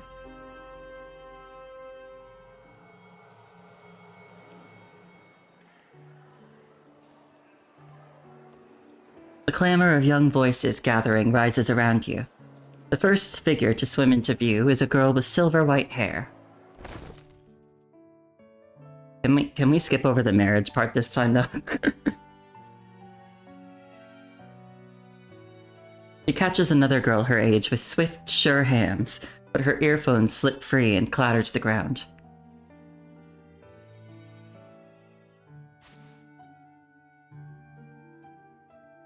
The silver-haired girl watches her leave, then touches her right ear. She hesitates for a beat and starts scanning her surroundings. Hey, excuse me. You dropped this. Your earphones. Thank you. Are you one of the first class too? Yeah. My name is Lucia. The world goes quiet for half a second. Long enough for you to hear, with perfect clarity, pounding of your own heart. Your eyes blink, drinking in every detail of how Lucia looks now. Your mouth slowly opens and at last speaks those words to her. I know. Forever laying eyes on that cadet's name tag. Before the capture of the flag team exercise. Before the punishment of 500 push-ups. Before the rotational training at the airborne command post. Before flying the aircraft past FOS. Before the birthday celebration on the grassy field at night. Before seeing the Earth rise from the moon, just for the two of you. Before all of it. Before everything. Perhaps the only thing that you could truly grasp was that first "I like you" spoken from behind Lucia's visor. But now, what has become unmistakable is the line that followed. Ugh. You're where I belong too. The words are trapped behind the visor, hurt by no one but yourself. No thanks. Before a vow meant for Lucia was made ready, there in the FOS auditorium,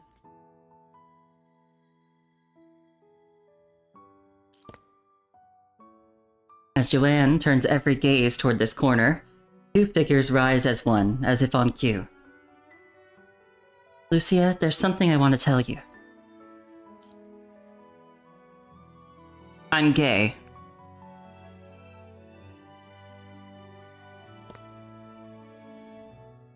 Alpha steps through the gateway. The imagined drop beneath her feet never comes.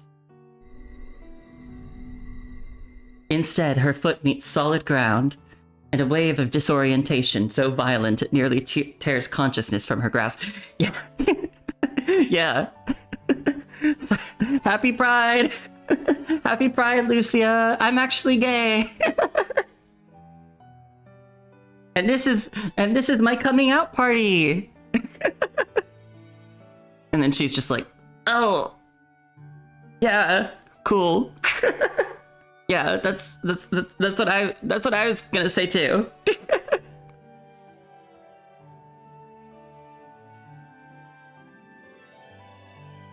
Does this make me not like Lucia as much?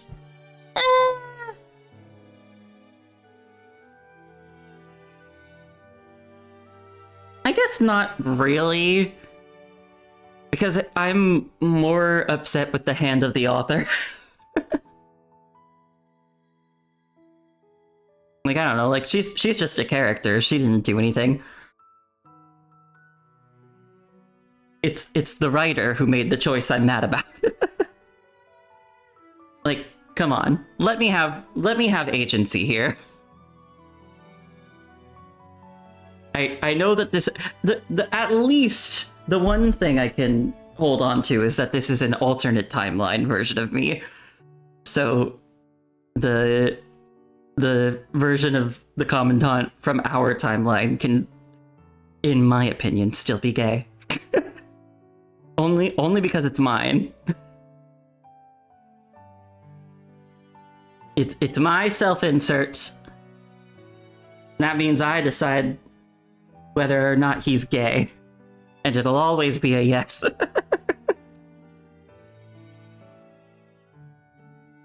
Yeah, like I just think if you're gonna have a self-insert character, but then remove agency from them this way, I don't feel like that's a great.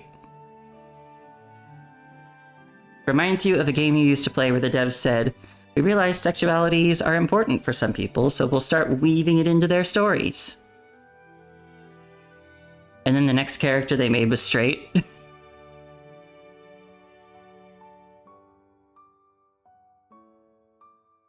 I'm not sure what game you're talking about. And you never touched that character again?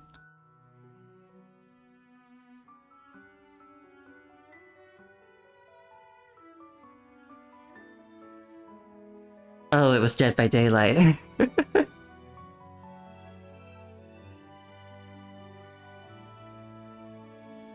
I see.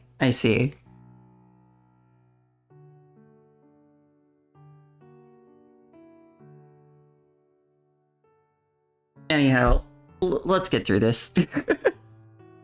The sooner we get through this scene, the sooner we can get to stuff I actually care about. I guess it does make me like Alpha a little less, just because I feel like now when we interact, I'm gonna be like, are they gonna make me be gay or not? Are they gonna make me not be gay again? The gayest game in existence, and they're like, we hear you queers, you like sexualities. Here's a straight guy.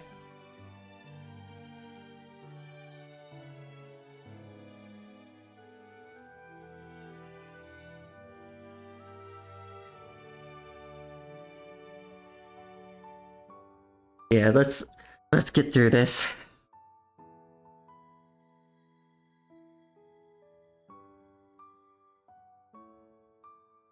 She lifts her gaze. The magnificent dome of FOS College arches overhead. Yeah, I ranted about it for a long time yesterday. But I also got into, like, a lot of other topics. Related topics, but I went off on tangents.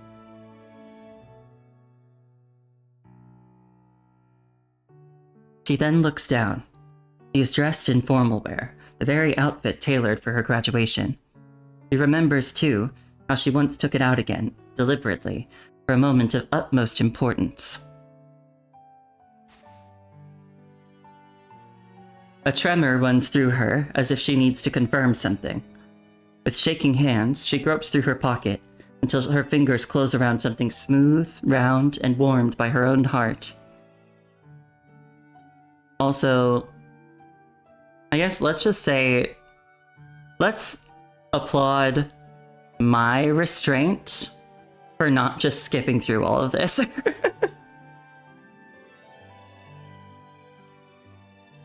for reading the story as it's written, even if it pisses me off.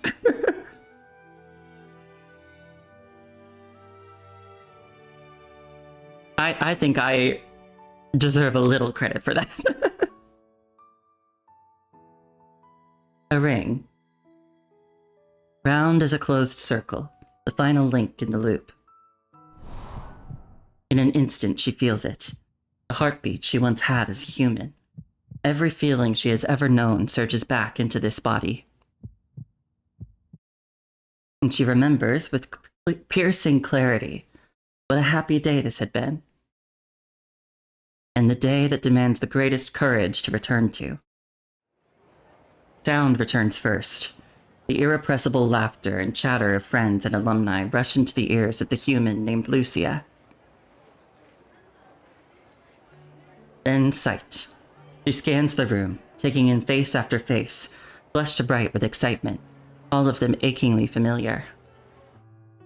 Delia, Adelaide, Cassandra, and Joanne, hands clamped over her mouth as if to hold back a scream. Everything seems to move in slow motion. The universe showed no mercy for that unfulfilled promise, yet someone who cared enough pulled her back into this moment.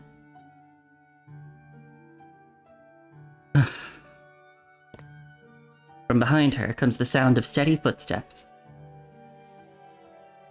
There's something I want to tell you. The ring pressed tight in her palm, she turns back, slowly, so slowly, to look once more at the one standing before her. For a breath, she wants nothing more than to run away, but this choice is her last, and it matters most. So she raises her gaze and looks at the person in the eye. You first. She stumbles over the familiar line, forcing them out. But the human before her stays silent and simply offers a smile. She freezes, because in the human's gaze, she finds no trace of nervousness, no worry, no expectation. Those eyes still hold countless unspoken things, but all the youthful emotions have faded. What remains is a quiet, knowing happiness. But it's no longer the same as back then. She doesn't even notice the tremor in her own voice. Of course it's not. I'm gay in this timeline. Alpha. Know everything already. We all do. She looks around, swift and searching, and only then notices that every face carries something subtly different from before.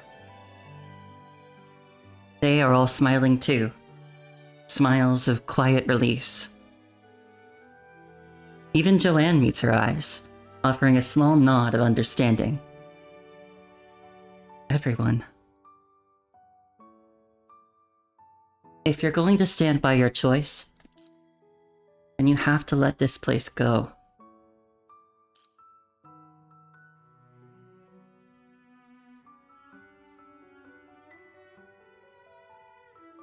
Okay, wait. What does this mean? I'm a little confused here. Wait, is this me saying, is this giving me the opportunity to be like, yeah, I don't like this? Or am I saying, like, I don't support leaving this behind? Like, what am I not supporting? Be a little clearer. I'll pick that one and see where it goes. I don't support this, not one bit. But The human takes a half step forward, and it sets off a small stir among everyone watching. Oh, it's happening, it's happening! Who's going first with the ring? She draws her gaze back, no longer glancing around. There's no need for it anymore. The one before her begins to speak the words that were meant to be hers. Remember what happened on the moon? The lunar rover ride? Not that. I know. She swallows down the tightness in her throat and goes on beneath the gaze of hundreds of watching eyes. We both remember. I shut off the comms first, then I said something to you. Even now, I still... Her face flushes a faint pink. Probably just Earth's reflection on the visor. Told you back then, I'd only say it once. I lied. There were so many times I wanted to say it again. Lying awake at 3 in the morning in North Africa, I wanted to say it. Checking my gear before a mission, I wanted to say it. And when I saw those sunset photos you sent from the South Pacific, so terribly shot, honestly, but I still wanted to say it. She adds something more. Riding back to the monastery, when I found you on the road and pulled you onto my bike, at the coding shop during the festival, at that flea market in Constellia, picking out a bed for the cat. Every single time, I wanted to say it. Slowly, she draws her hand out from behind her back. What a coincidence. Once again, she is the first to bring out the ring, and the human follows without hesitation. 2 hands rise to the same height, each one holding a ring. They stand facing one another, eyes meeting through a veil of tears. Luke. Under the witness of FOS. She adds a witness to her vow, for this promise is one she will never take back. I will not spend my life with you. What? I mean, thank you, but what?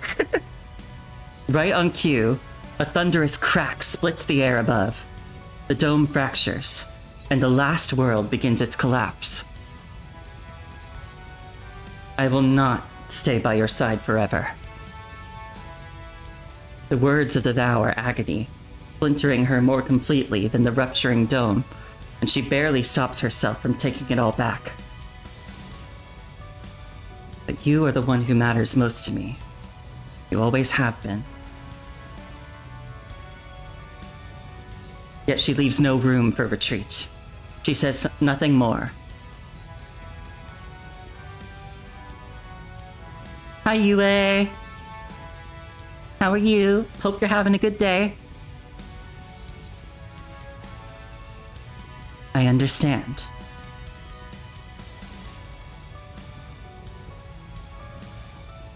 Still, the human is as understanding and forgiving as always, and that gives her the courage to say what she needs to say last. Will you...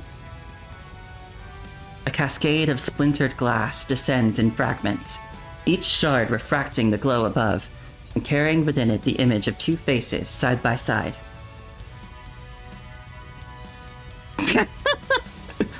Will you not marry me? Okay, weird. Not marry me forever? Yeah, I won't marry you, that's easy.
I lied. After that, there were so many times I wanted to say it again. In North Africa, lying awake at 3 in the morning, I wanted to say it. Okay, good night, Neo. Before every mission, checking my equipment, I wanted to say it. And when you sent me the photos, that South Pacific sunset, pretty terrible shot, honestly. But even then, I still wanted to say it.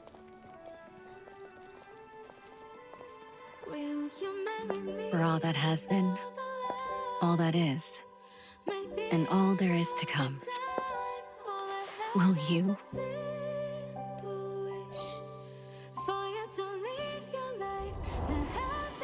Not marry me?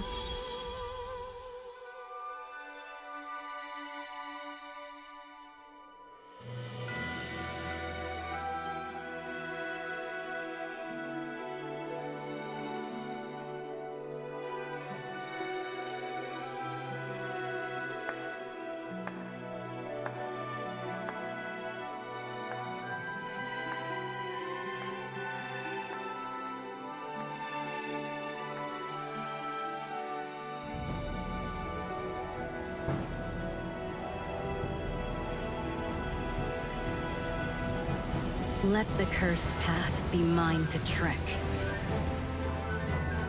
Let the homeward path be mine to chart.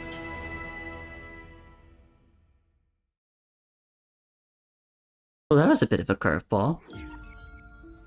Oh. Philo tree forms inverse Sapphira. Atheism.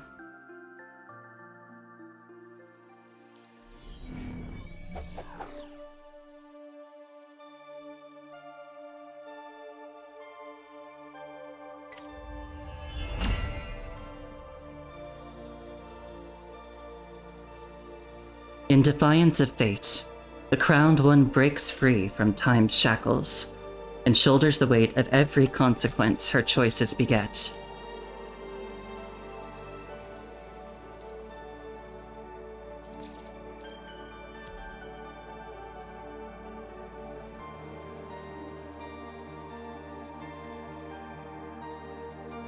Huh.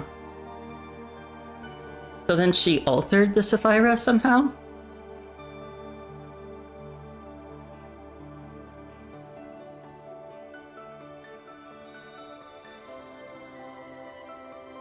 Huh.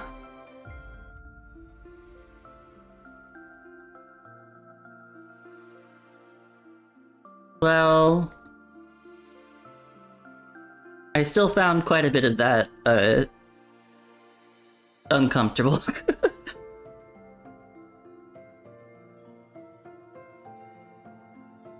Also, with the movie, I mentioned this yesterday, there have never been, at least not yet, any changes in the story, depending on, like, what gender the player character has chosen.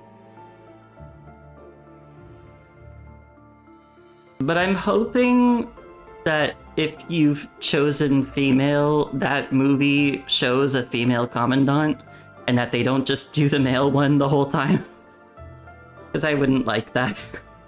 I think I'll probably try to find someone else's playthrough of it and see. Yeah. I wouldn't like it if they, like, canonized it as one thing. That would be annoying.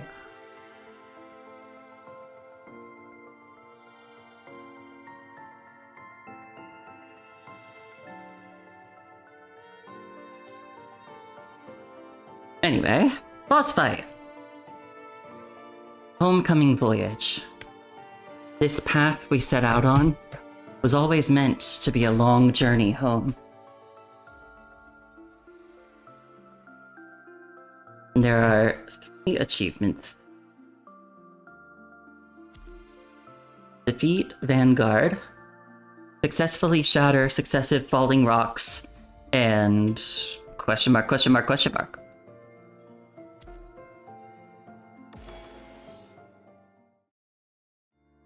The broken vow dissolves in an instant, and Alpha buries it in every footprint across past, present, and future. The FOS auditorium follows fate's design, vanishing into the fog. The fog writhes and retreats, erasing every lingering trace until only a solitary figure stands.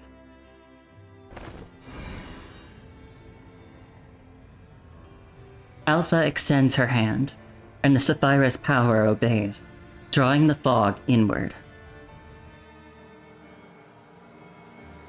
This drifting realm, too, finds where it belongs at last, within Alpha's mind.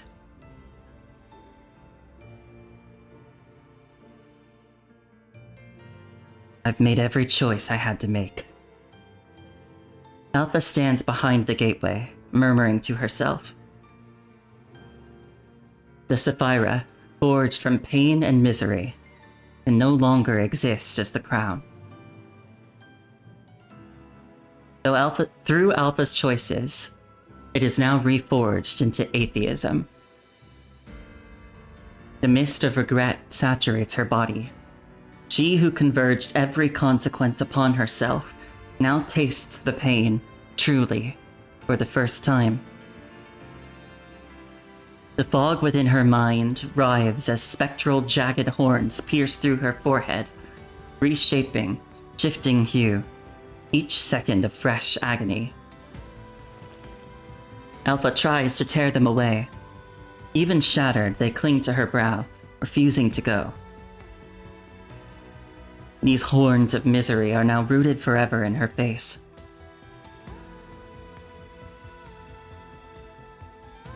Humanity developed the crown Sapphira, believing that this power to manipulate gravitational fields would bring the stars of time within reach.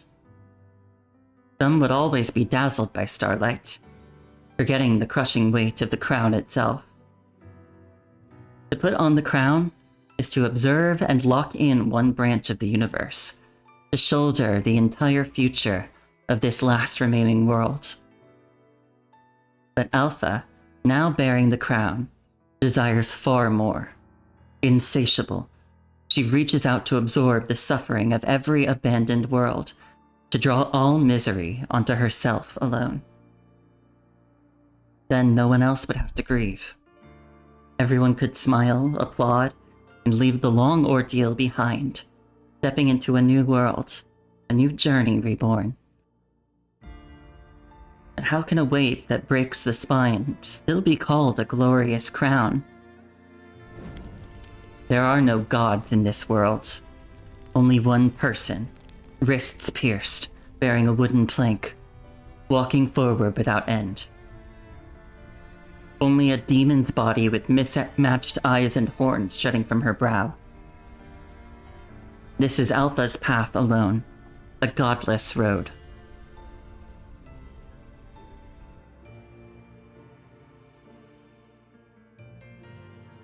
This is what I have to do. This is what it means to carry atheism.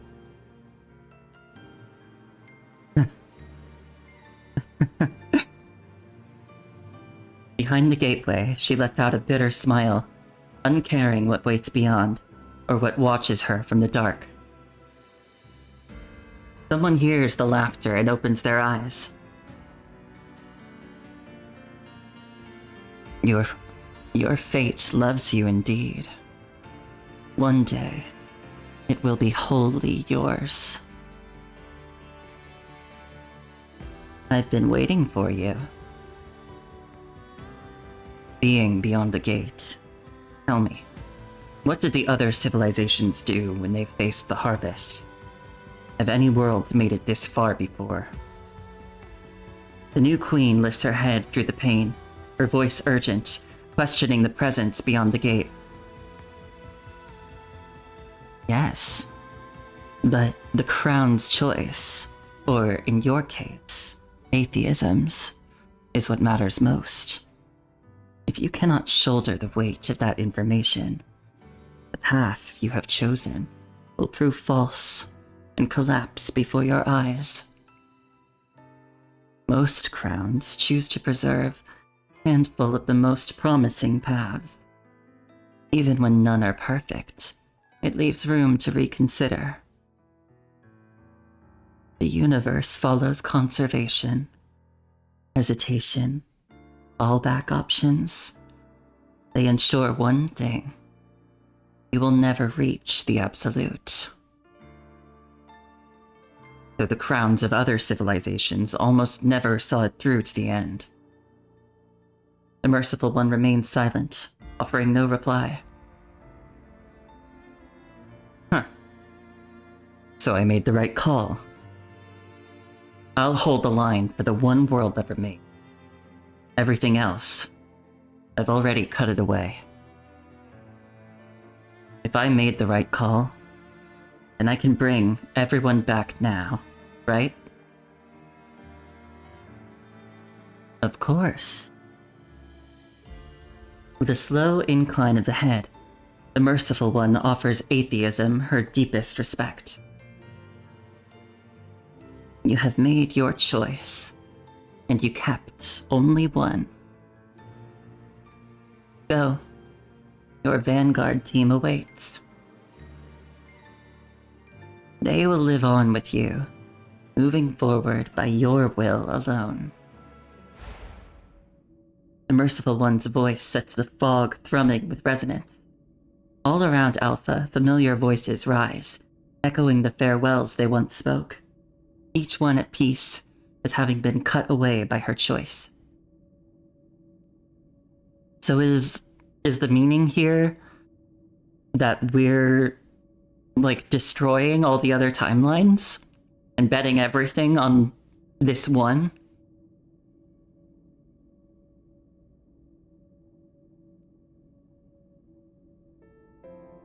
Vanguard team will never leave you behind again. You'll always be our little hero, Alpha. Can I still find you again? I'm sorry. You were my only friends. Maybe I only existed so I could pass this fate on to you. So it's fine. Everyone at FOS is a Vanguard reserve. I've been ready for this day all along. Just to be clear, in the one world you kept, you didn't enroll at FOS, right? I really don't need another student who turns the whole academy upside down. Lucia, you don't need to look at me. You don't need to ask. I don't mind.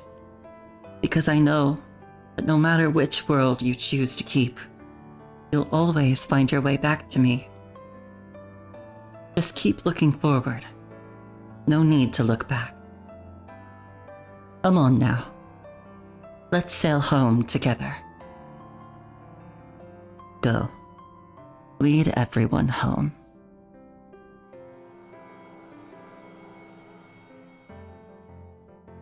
Face after face, voice after voice, they gather and converge, slowly coalescing into a single scene. The final note of the chorus fades, yet the solemn auditorium never settles back into silence. On stage, the students buzz with excitement, calling out their questions to someone seated below. Miss Cassandra, what's the name of the song? Miss Cassandra of FOS College brings a hand to her forehead with a sudden smack. Oh, how could I forget the most important part? What's the name of the song? Cassandra murmurs the words, turning her head as she and the students on stage all cast their gaze toward the audience below. The sensor on her arm gives a sudden flicker. It has caught something. The far corner of the auditorium is not empty after all. Someone has been standing there all along. Trustee Cassandra meets Alpha's gaze and repeats the question, each word weighted with intent. Alpha, what's the name of this school anthem?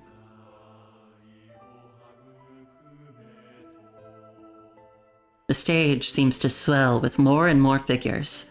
Joanne, Adelaide, Ophelia.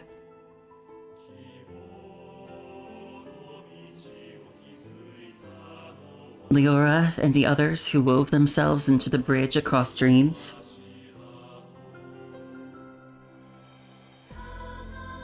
Rome, Vanessa, Harley Joe, Simon, Thika, Valeria, Onif.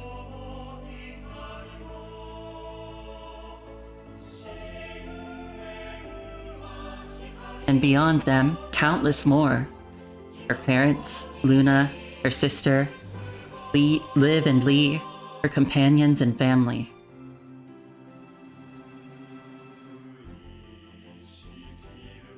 Every vanguard from every world stands gathered here, waiting. They are waiting for the name of the anthem, for the answer atheism will give. Alpha speaks. After the long, arduous voyage, he has found a name more worthy of it. Let's call it Homecoming Voyage. This path we set out on was always meant to be a long journey home. At last, a resolute smile settles on Alpha's face, the kind of smile that can only belong to someone who was once truly happy. The Vanguard smiles with her, all of them united in accepting Alpha's choice. Alpha raises her hand. The fate of human civilization rests within her grasp, held tightly, held completely.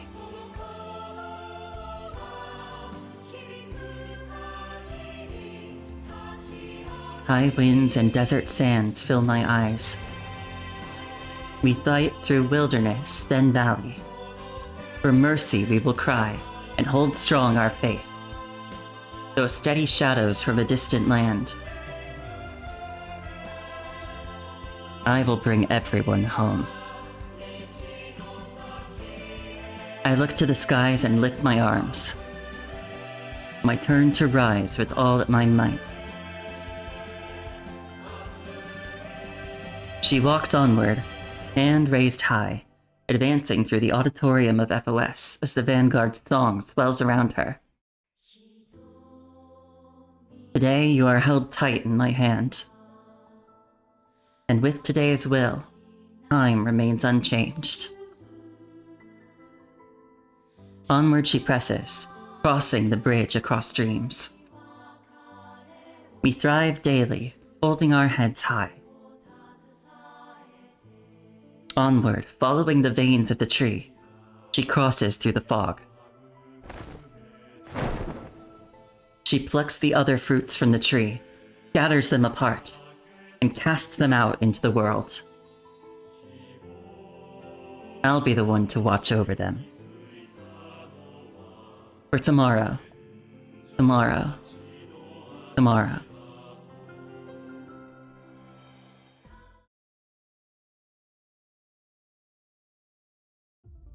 Now, Alpha stands again at the tragic point of divergence. Now, the human has not yet bled out. Lucia's Omega Core has not yet caught fire.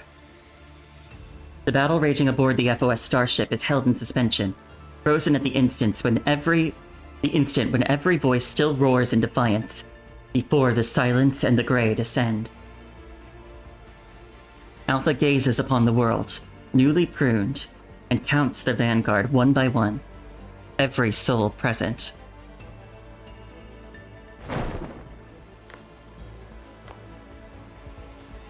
She scrubs away the blood left by the vagabonds, staining her body, and rises, bearing the full cost upon her shoulders. No one knows it yet, but the story that had been falling without end has just reached its turning point. As Chimera's sanity crumbles, more and more rifts tear through the fog. Lost vagabonds rampage through the fog, lashing out blindly at anything and everything, as if venting rage pent up from enduring corruption for far too long. Lucia tries to prop herself up with her blade and stands, struggling to keep the Omega Core feeding energy to her frame, She is exhausted from battle, yet a faint hope flickers at the edge of her awareness. The Chimera seems to be weakening, and her wounds are slowing their decay.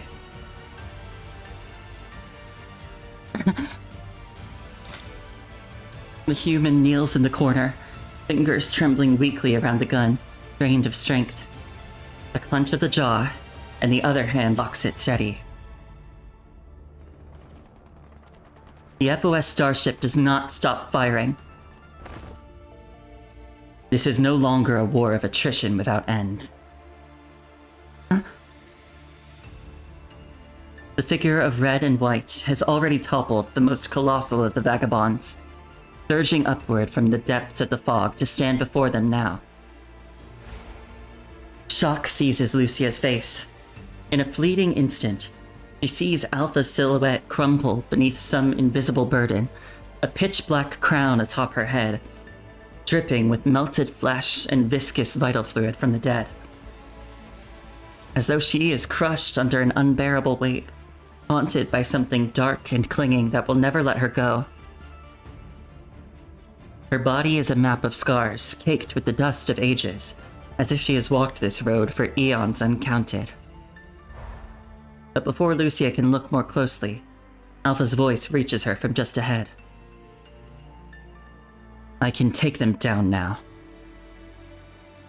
You don't have to burn yourself out anymore just to force an opening. What? Now I just need everyone to back me up. Alpha's gaze meets the human's in a fleeting exchange. In those mortal eyes, she sees only fog, bewilderment misting over, and understands. The vision that sees beyond worlds will not be granted to the human. Not yet. Because that person made a choice long ago. She lowers her eyes, but there is no time to taste even that faint sting of dejection. Alpha! But the human's hand finds hers at once, gripping tight. We'll all be there for you.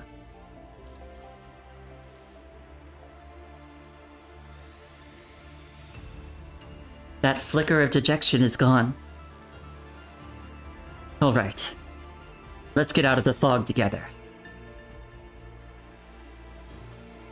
Lucia, who knows herself more deeply than anyone, can say it with certainty. Alpha has changed. Not only in that fleeting double image she glimpsed, but in the crimson-black hue creeping into her hair, in her gaze, her voice, her every choice. She has a dim, elusive memory of Alpha pressing her forehead to hers, tenderly entrusting her with something, but she cannot recall when. We may be drifting apart now, but I believe the world is round, and so is fate. One day, beyond all the paths that pulled us apart, we will find our way back together. Lucia says nothing more. A single steady nod, and she steadies herself. Her blade sweeps out, flames roaring to life along its edge. That is her answer. At that same moment, alarms shriek through the FOS starship, and Vanessa's voice rings out with the others. We'll take down the Vanguard together.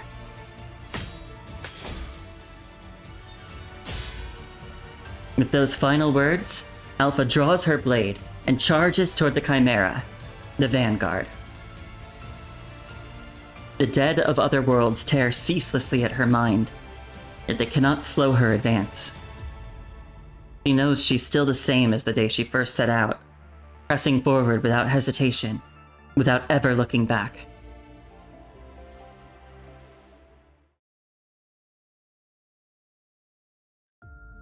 That day, little Lucia leaped into the rift in the fog, clinging to her last scrap of hope, and in the corruption, lost every color that had been hers.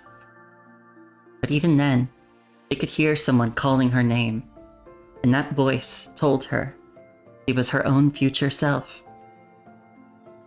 She told her that countless souls had fought desperately across world after world, all to deliver this one chance at survival into her hands.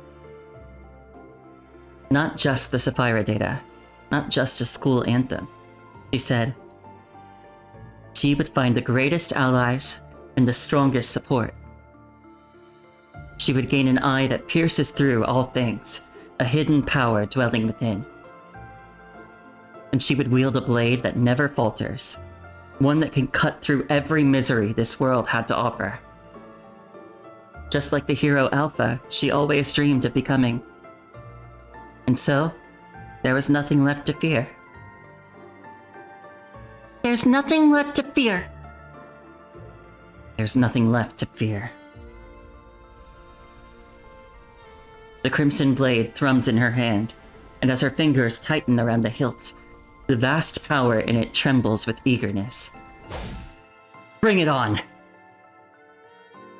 Let's go home.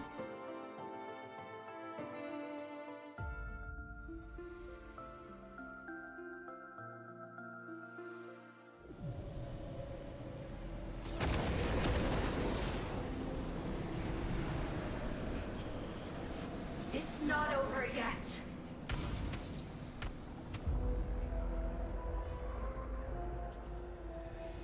Creepy. As long as the world returns to where it all began. This path we set out on was always meant to be a homeward path. Not without. Bring the deadline. Not to perish, not to end. Abyss, bow before me. Yeah.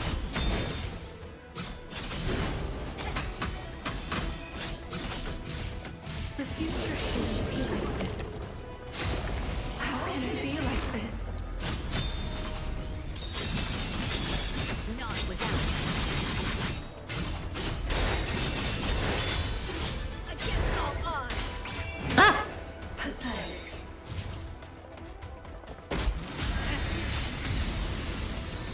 My blade shall quench the fading light.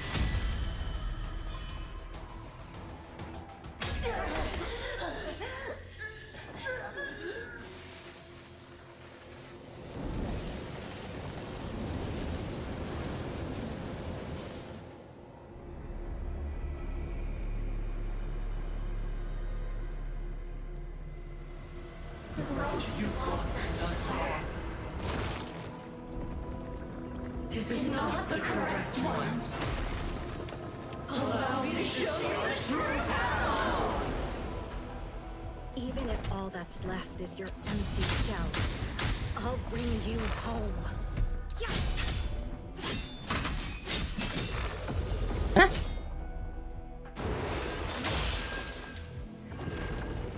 Ah! Not bad. Feel it. Sever. Not within.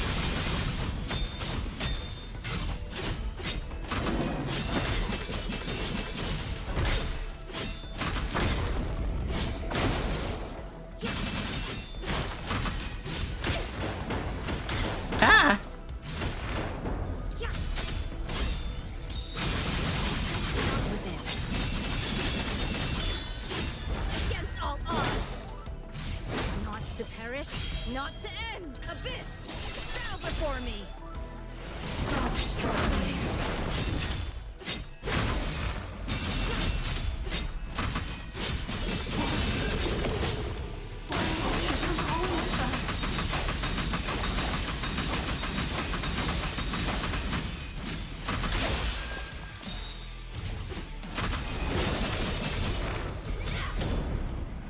Ah!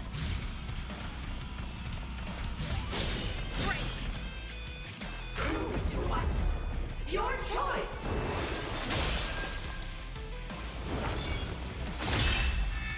Oh, am I supposed to match the color?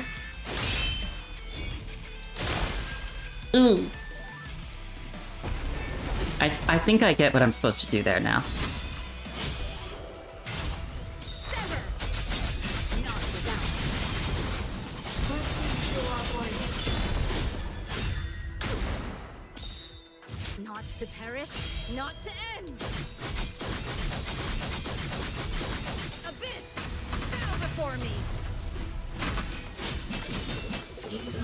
Stop it. Our way home. Ah!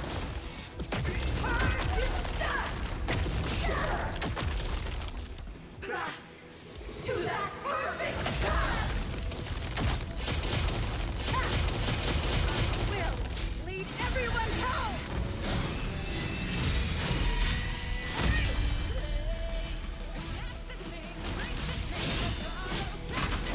Ooh, locals.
We will all become abandoned pawns of a wrong path. No hope to reach the other shore.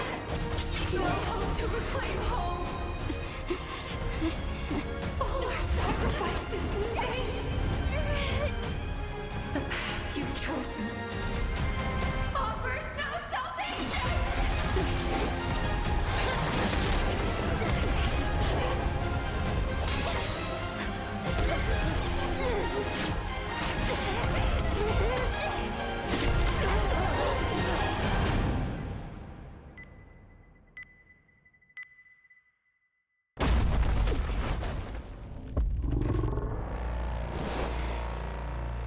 Behold, Lucia. Nothing but darkness lies behind you. Why do you still raise your blade? On this wrong path.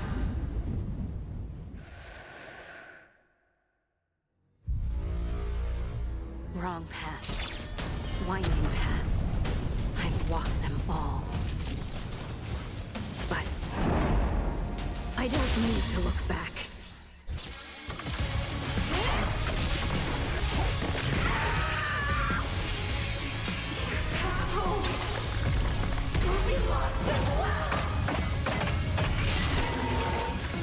This place is my path home!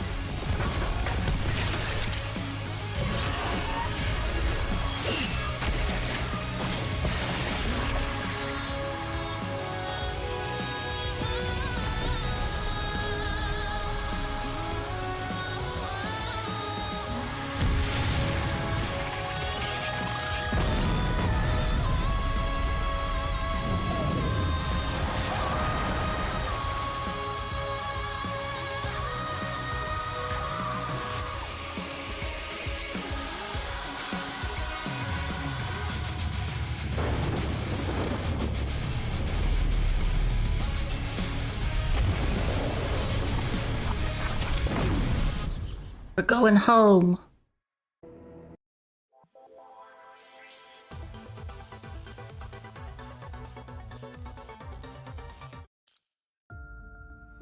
Got all the achievements. The same arc, the same star-strewn sky. The far-flung wanderer sails toward home. The god walks a strange road alone. They must diverge. yet the cadence of their steps will forever keep the rhythm of that first encounter.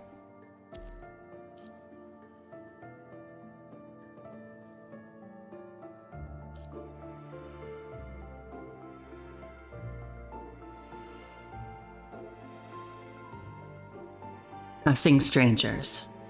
But she doesn't need an answer anymore.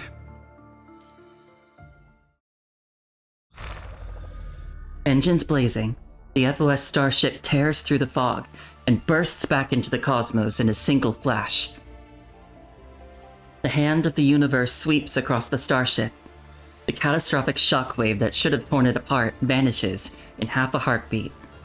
Every disaster that ought to have struck smoothed away into nothing.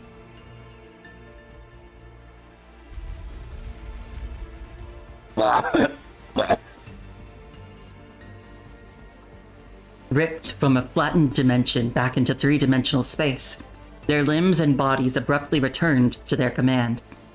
The crew's first response is a unanimous, visceral revolt. Students across the starship retch and heave in a cacophony of misery. Back on Babylonia, everyone scrambles in a controlled frenzy. FOS signature confirmed. Requesting emergency dock. Put us through now. All 9 docking ports cleared for approach. Automated coordination modules online. Trajectory calculation still crunching. Gestalt! Gestalt emanates a ghostly blue light as a calm female voice streams through the central broadcast and into every staff member's earpiece. Starship orbital insertion confirmed. Attitude nominal. Trajectory synchronization will be complete within 1 revolution. Docking conditions satisfied. Commencing docking procedure with Sector E2159. Estimated docking time remaining 22 minutes, 8 seconds. A flicker of static ripples through Gestalt's broadcast, as if the AI itself were pausing to think. Then it does something no supercomputer should. It speaks with unexpected warmth, calling out, FOS, welcome home. The staff members still for half a breath, then slip straight back into the rhythm of their work. Clear to dock.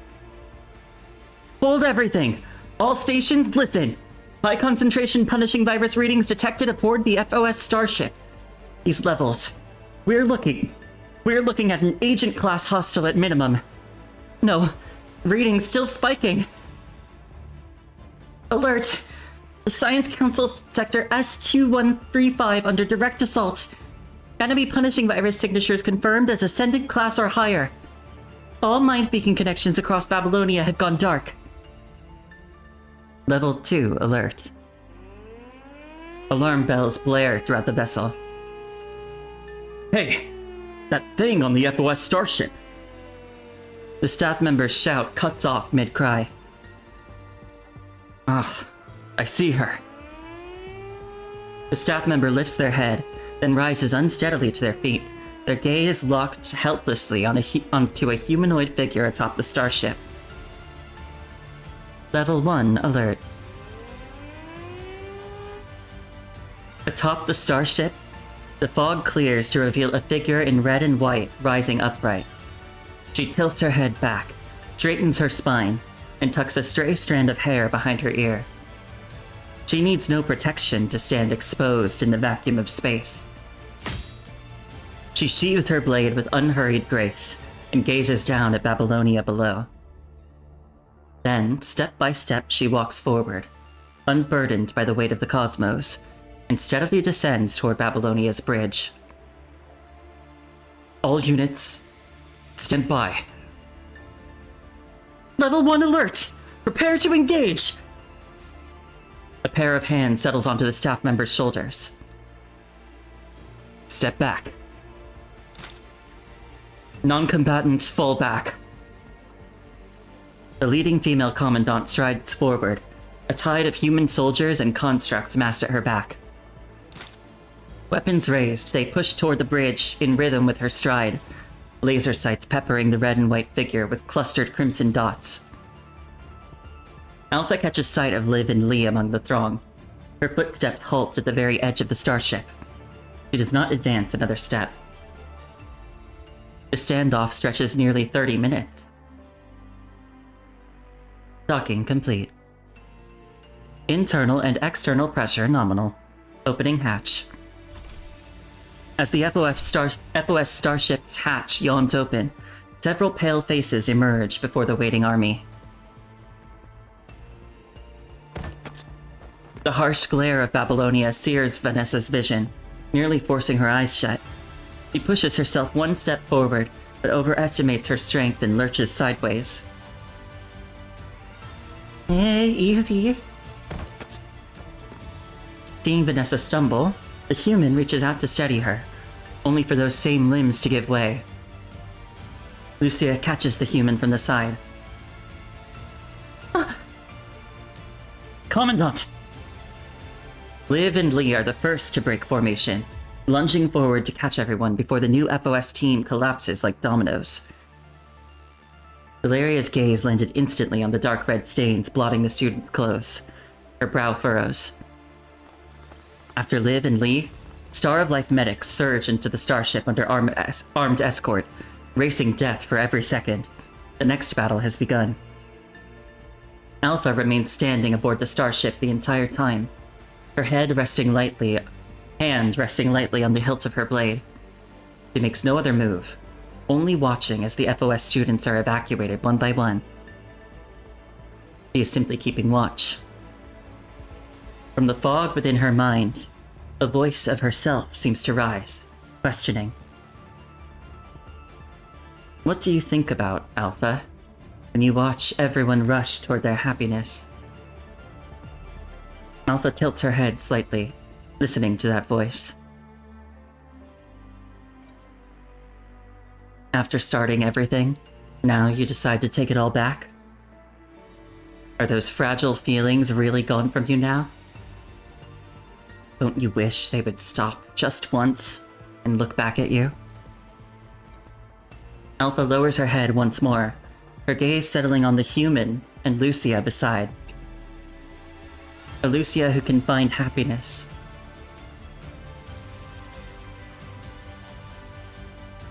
This is good enough.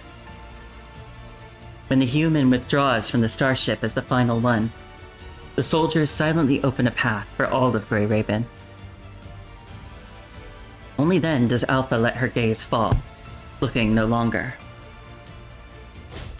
She bends her knees and propels herself down from the starship's summit. She has no intention of damaging Babylonia's structures, so she chooses to leave via the bridge.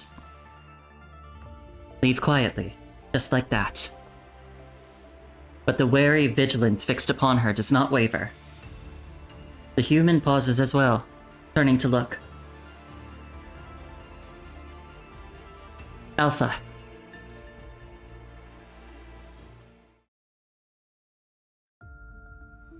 Alpha moves 2 steps closer to the bridge. The soldier's aim tracks her every move, sights fixed on the back of her head. Don't move, Alpha. This ends here. But Alpha doesn't stop.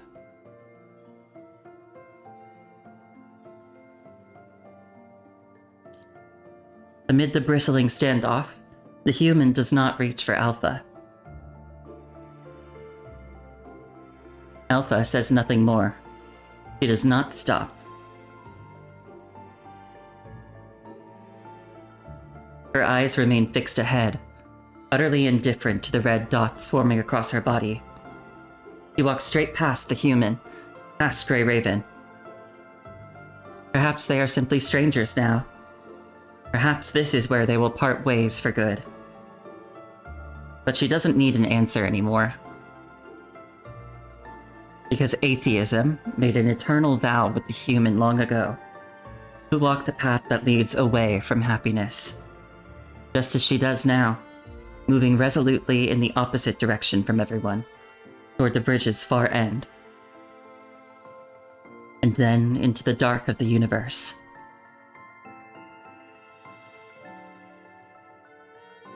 Homecoming Voyage. All the... you...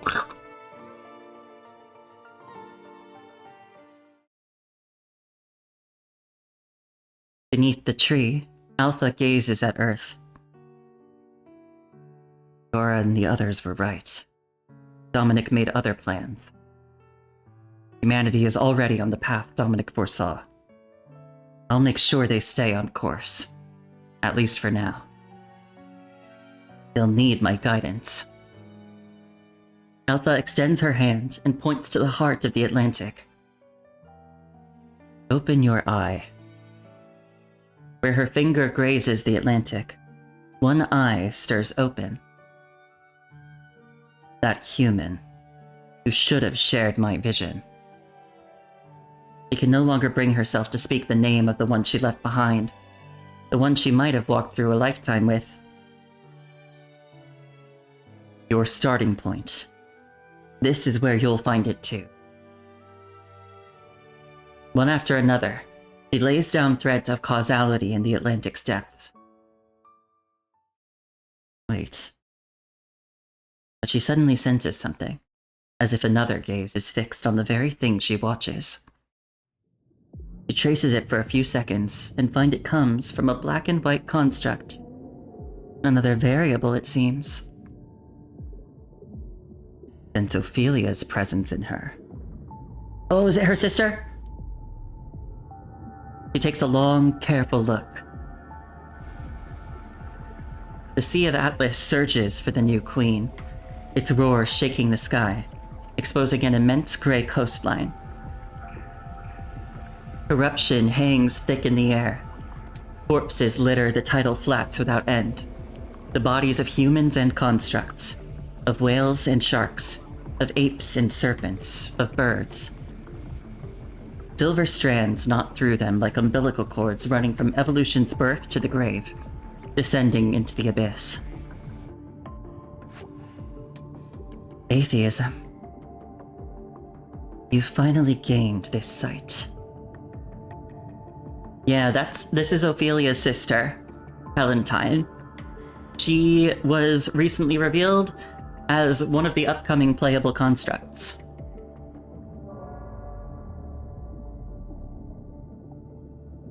The Spider Woman stands at the far edge of the sea of corpses. Ophelia's sister, Valentine. I have my sister to thank. Through her, you already knew of me.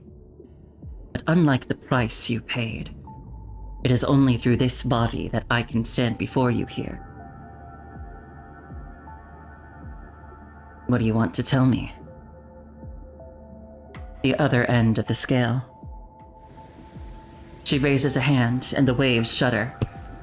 Spider silk from her 5 fingers hauls up a multitude of decayed bodies, weaving them into twin spirals against the sky. Universe's information follows the conservation law. You have witnessed its greatness and have felt its power. You have found the truest vein and severed all other branching paths. In turn, this civilization shall pay a price equal to your choice. Further down this path, humanity will yet face other perils, summoned by the filtering itself. When that time comes, you, an overseer who has forsaken fate itself, will have no choice but to accept humanity's desperate gamble and aid them in it, whatever the outcome may be. The woman meets Alpha's gaze. Waves crash against ancient reef rock that has weathered eons. Is this the future you want? Countless figures flash before Alpha's eyes. This is an answer Alpha has never hesitated over. I've burned away my own future for this path humanity now walks. It will be long and arduous, but it is the true one. They will follow my shadow, and walk to an even farther tomorrow. I see. Helentine gazes up at the boundless ocean. The spirals of decayed flesh weave and coil together, saturated with seawater, assembling into the most ancient of single-celled life. The helix's sequence holds 10 base pairs, each matched to one of the 10 fruits upon that tree. The tree? It is the cradle of all consciousness. But as life multiplied and diverged, all living souls lost the bridge that once connected them to the roots. From a certain moment, sky and earth began to pull apart. Lightning scarred the dome of heaven. Cells divided and converged from ocean to land, all the way to the late Devonian. Until the life form called Tree rose to rule the world. This is a solution that belongs to Earth alone. Every story will find its answer along this vein. You and that human used it to seal the breach. But the master of the punishing virus will choose a new agent for that same reason. I understood this long ago. The phyllotree of Osea was never anyone's invention. Dominic simply stood upon the right path before anyone else did. With a faint smile, Helentine gazes toward the vast ocean. And you should also understand that humanity never needs to seek miracles from graves. Starting to wonder, are you the real Helentine? Or just the shadow cast by a Sapphira? I have read the ordained path of fate, and this moment was never a part of it. That is precisely our purpose. I paid the price to warn you, as an overseer, that change is coming. You would do well to master the rules of this world through the phyllotree, and soon. Oh, so maybe she's an observer, like Ishmael, just appearing as Helentine. Alpha sifts through Helentine's past and future. In the change Helentine spoke of, Alpha spots a familiar figure. Shall I tell you how it ends ahead of time? Don't bother.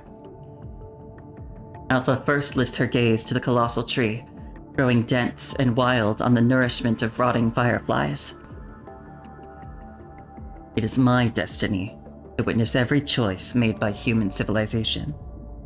The final result is only the destination. What I am truly here to oversee is every twist of decision in every second that passes between now and then.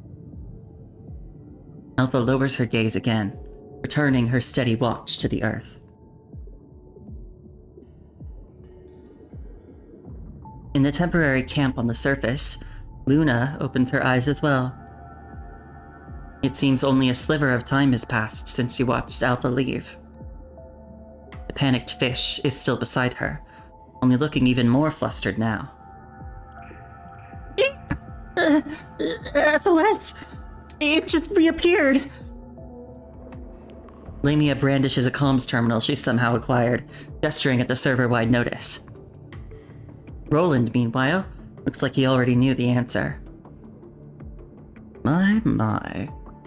Should we be preparing a little congratulatory speech? The lost one has finally found her own path. Luna, however, lifts her gaze to the sky. She's found where her fate first took root. Luna suddenly realizes her upward gaze meets no hindrance. From the sky to the cosmos, barriers are dissolving for her. She is beginning to see through everything.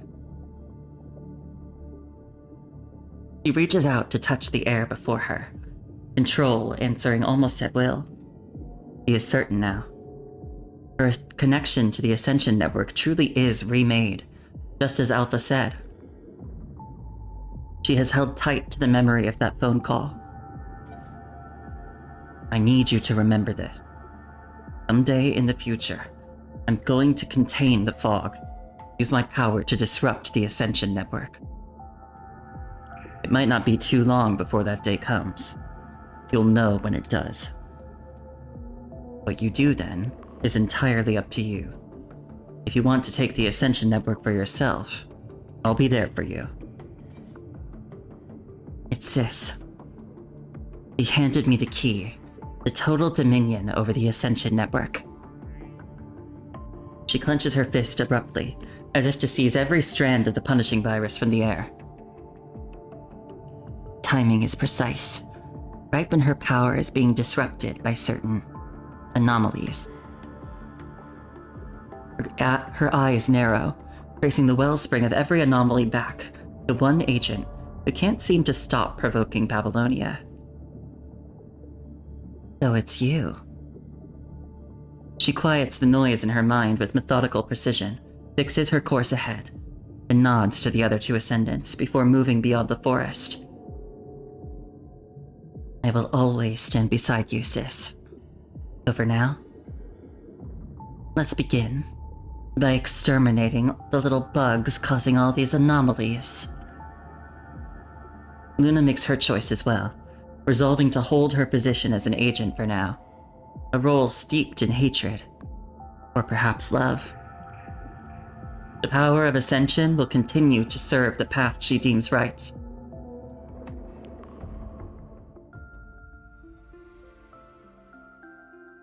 Oh, this one's like farther than the others.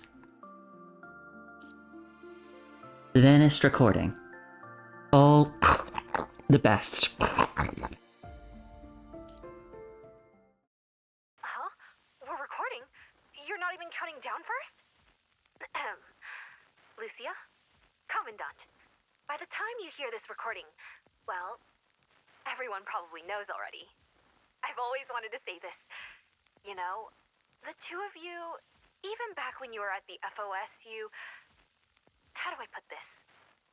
You're the type to think you've hidden something really well when literally everyone sees through you. Lucia, you do realize that always leaving an empty spot next to you, no matter where you are, isn't exactly subtle, right? Do you really think we can't tell who it's for? That said, something about that was just really endearing. So none of us ever called you out on it. Seeing you two being all lovey-dovey makes us happy too. All right, you're getting sappy. Get to the point already. Move it. Wait! I'm not done yet. Lucia, Commandant. I've been watching you two since day one at the Academy. You guys fought battle after battle, finished mission after mission, nearly getting yourselves killed more times than I can count. And whenever there was any breakthrough in the research on Saphira technology, the two of you would be first in line to volunteer for testing.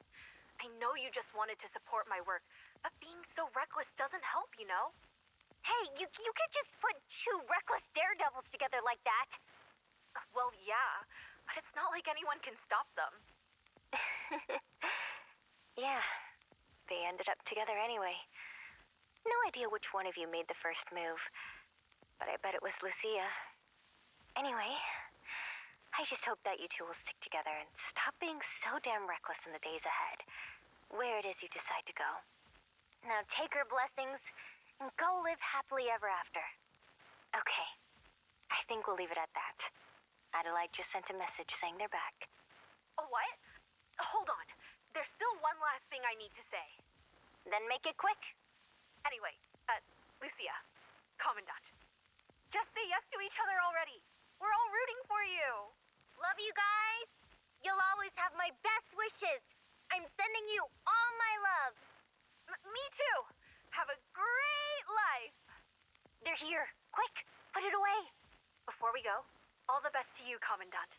All the best to you, Lucia. All the best to you, Lucia. FOS will forever...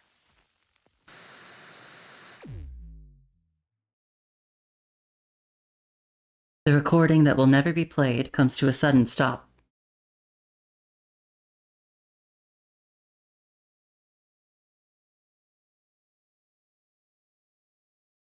All the best to you, Lucia.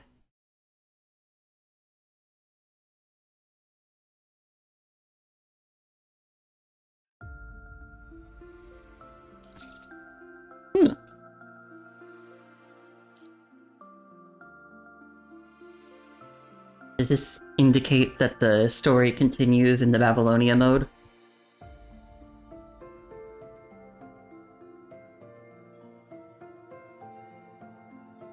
After overcoming the catastrophe, the military command is preparing to award medals to all who fought valiantly. Prepare your formal attire and step into FOS once again as a graduate representative.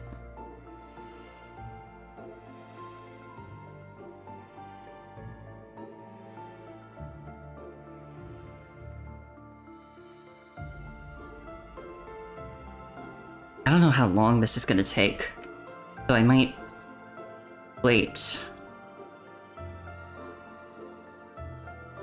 Let me see if I can get an idea.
Yeah, I don't know if I can figure out... I don't know if I can get an idea of how long this is gonna be.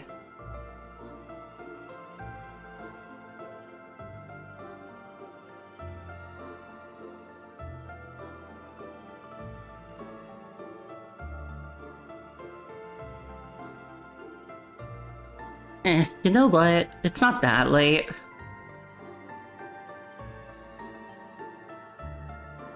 Let's just try and see how long it'll take. Because I do want to get this story, like, finished before the Wuthering Waves update tomorrow.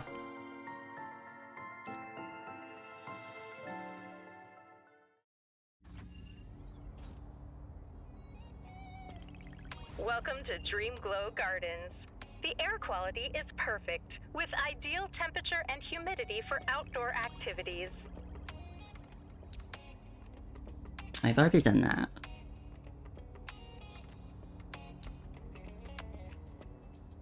And we get a costume for doing this for the Commandant.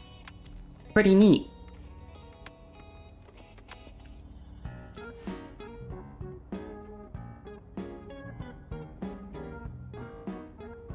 Let me just... Well, now that I know the name of the mission, maybe I can...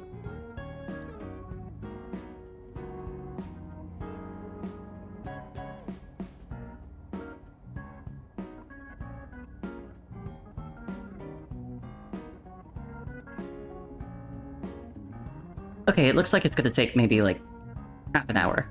That's fine. Let's do it.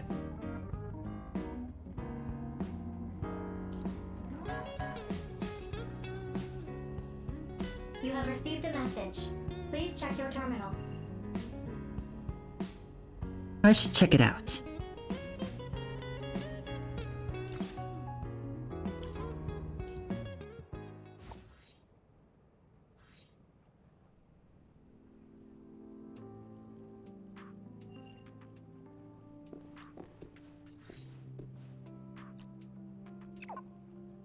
Commandant, today is your award ceremony at FOS. Oh, is it today? Yes. Celica even stopped by to confirm the time. Though the schedule might be a bit tight, FOS's return is a major event in its own right. In times like these, presenting this award to you, Luke, is crucial for morale and public confidence. That's what Celica said at the time. When you're ready, please head to the military security area. We're to meet Vanessa there first. She'll be escorting us to the venue. I see.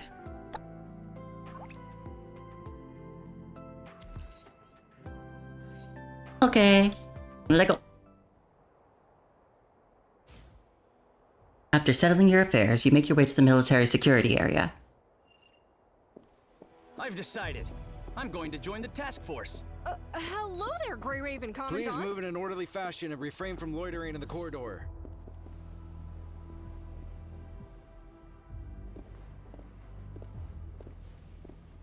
I believe what the Commandant means is... Buttons are different. all you ever do is make excuses for... Speak of the devil. Your precious Commandant is here. Vanessa finally gets a 3D model. Good for her. Sorry to keep you waiting. No worries. I only just met up with Vanessa myself. No, we've been talking for quite a while here. Do you have any idea how much my time is worth? I came as quickly as I could.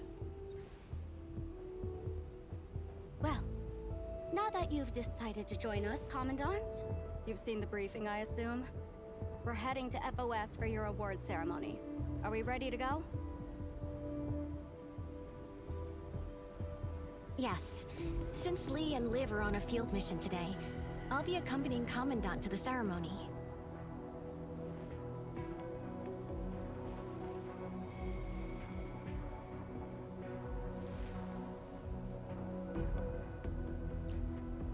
I'm ready. Ready? In what sense? They're doing that thing where they're like, "You're not going to wear that, are you?" A once-in-a-lifetime military honor, and you show up in your standard issue fatigues.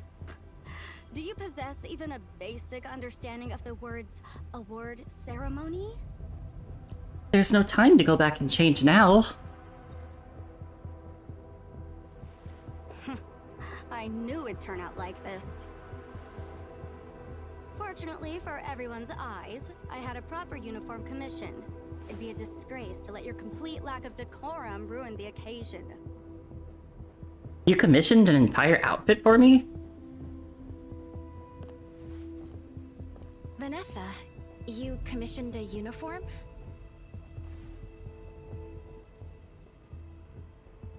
There's a private room over there. Go change. You have 5 minutes. Can't I just wear this? What do you think? No, of course not. Okay.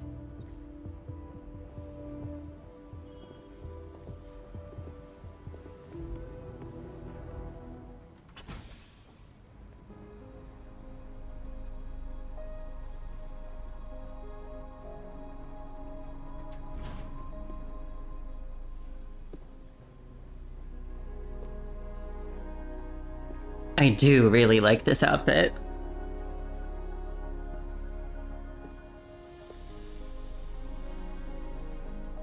They gotta let me change my hair color back though.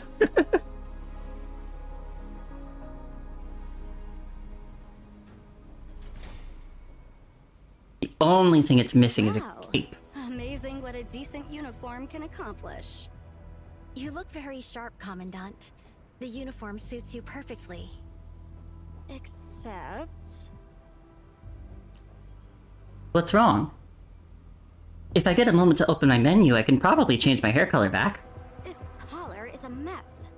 I specifically outlined the measurements multiple times. You are the chief of our class. Do not embarrass me on that stage. Is that clear?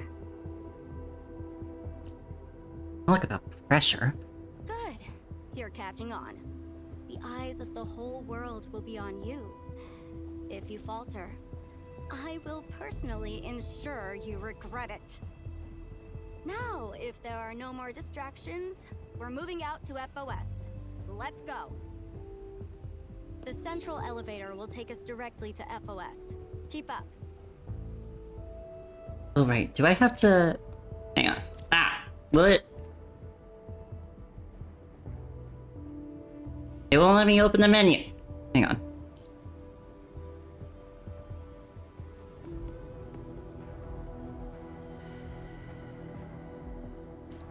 Let me see if I can finagle this.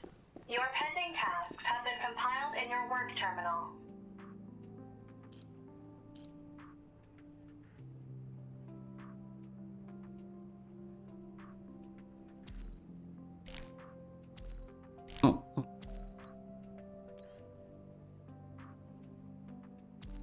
Oh.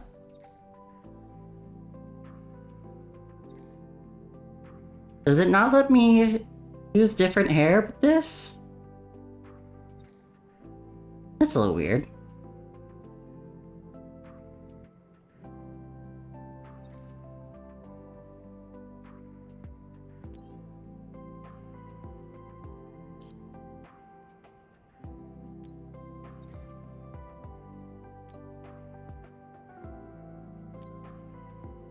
Oh wait, I can probably just leave without saving, can't I?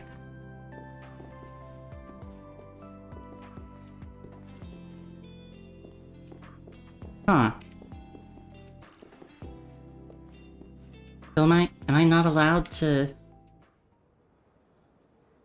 Welcome to section change my hair B2, color when I'm wearing the other commercial outfit? Because that May is your kind of day be sad. productive.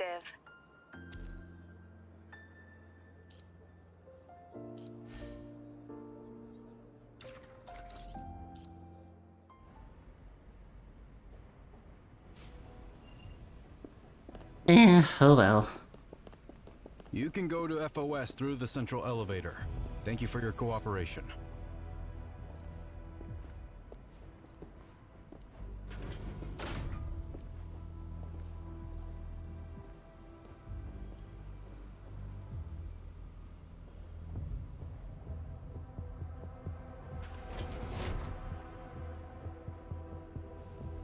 That feels like an oversight, but...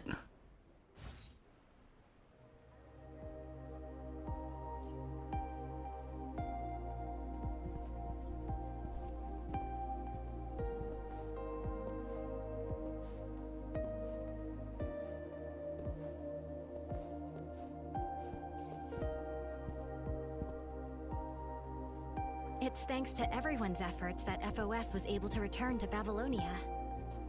We're ahead of schedule, Commandant. If you want, you can show your squad member around before the ceremony. Of course, we could always head straight to the auditorium and explore afterwards. It's your decision. We have time to spare. Let's look around. Just don't take too long. It's so quiet here. For good reason. Everyone is already gathered in the It's so auditorium for quiet. the ceremony. Looks like everyone's gone to the Gotta Golden look Hall sharp for the ceremony.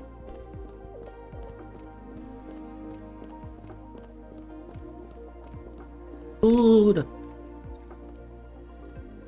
There's a menu posted here. Burgers, meat buns, desserts, and victory chips. What are those? Ugh, this menu is ancient.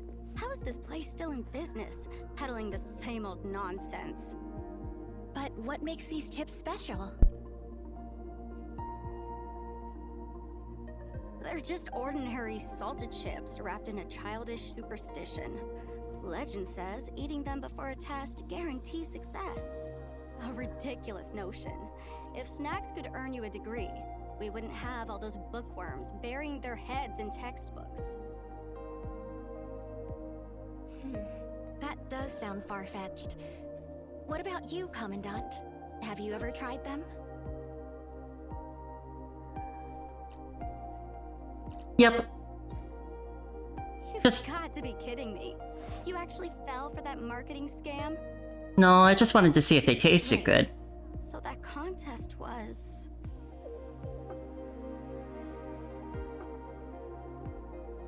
Vanessa? Never mind.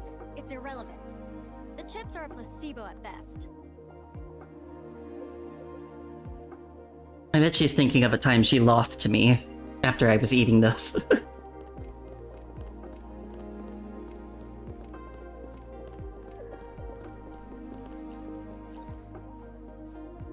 Speaking of which, I recall playing a round of tactical chess with you right here once.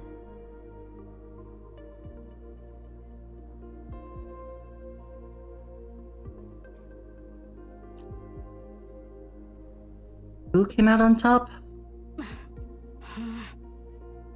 Of course you don't. You played half the student body that afternoon. It hardly stood out. Some random challenger started a game with you, and it snowballed into a full-blown elimination tournament. Loser steps aside for the next contender. I was just passing by when someone roped me into participating. And then? You just got lucky that day. Nothing more.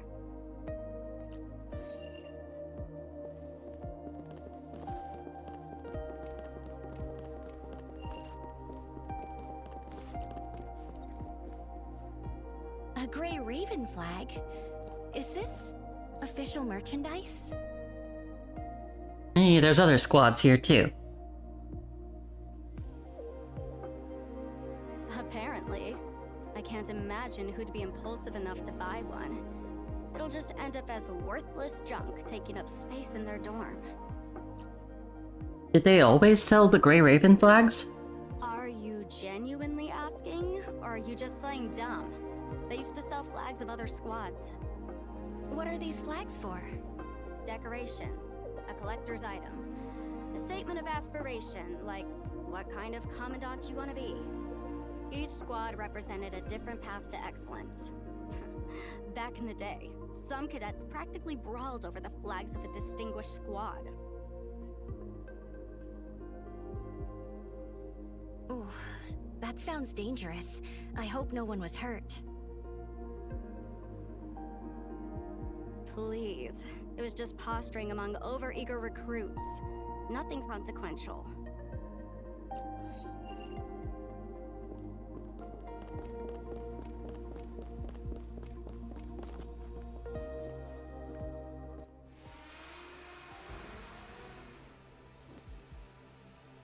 Pika! She gets a 3D model too! Oh, and I remember Simon does too.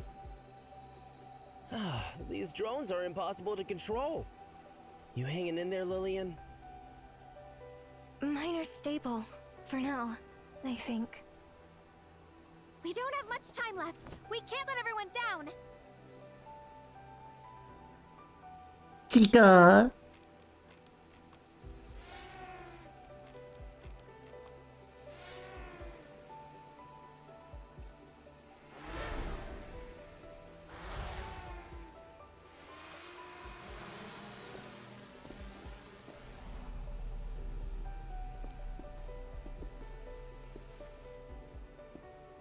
Uh-oh. Oh, never mind. I'm cool. Well, well, if it isn't Miss Top Student. Care to explain yourself?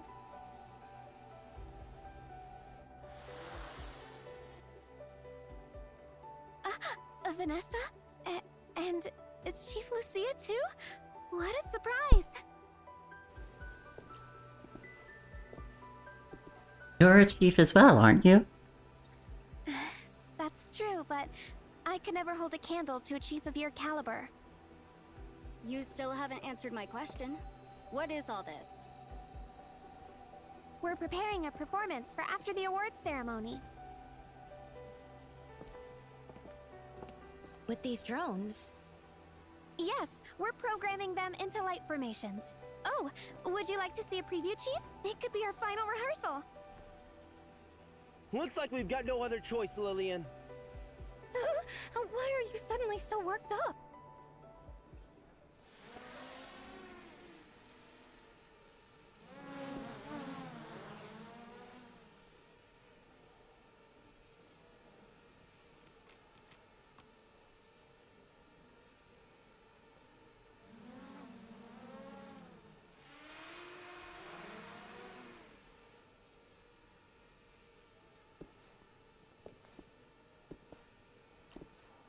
That was impressive work.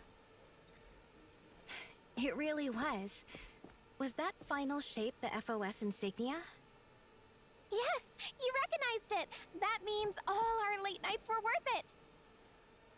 The launch sequence was sloppy and the transitions lacked punch. You've had time to prepare. Is this really your best? Give them a break, Vanessa. We'll use every last minute to practice. We won't disappoint. Go back to your practice then. Just don't make any mistakes during the actual event. Understood!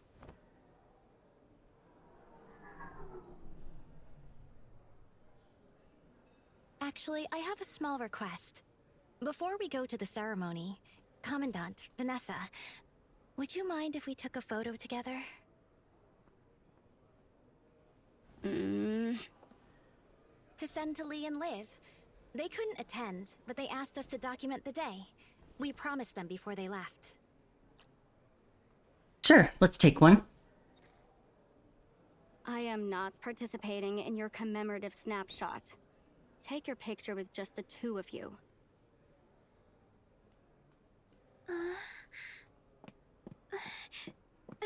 Come on, let's take it together!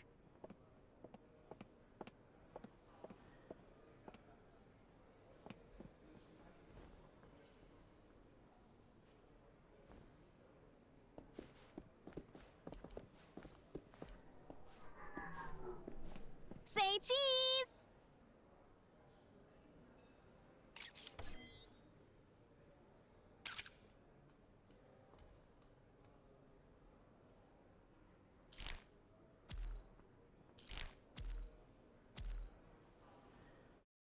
I had no idea there would be a performance.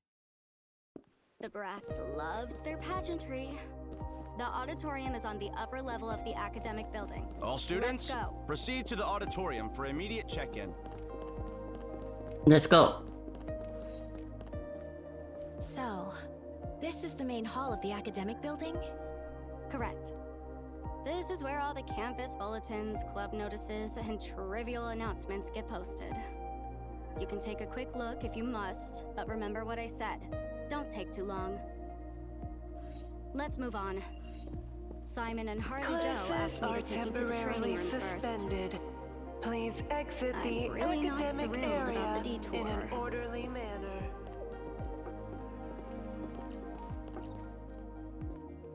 Every new semester, I stand here for a bit, just watching the new FOS cadets get their bearings. You do that? It's a strategic assessment. It helps me plan the next steps for the semester. If there's a promising group, I can afford to delegate more. If they're particularly hopeless, I know I'll have to find some way to get them up to speed.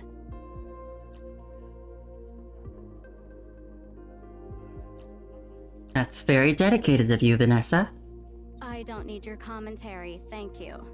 In all that time, there was only one person I read completely wrong. Not that it means my judgment is off. Everyone else I've acknowledged has measured up exactly as expected. They've proven it where it counts. On the field.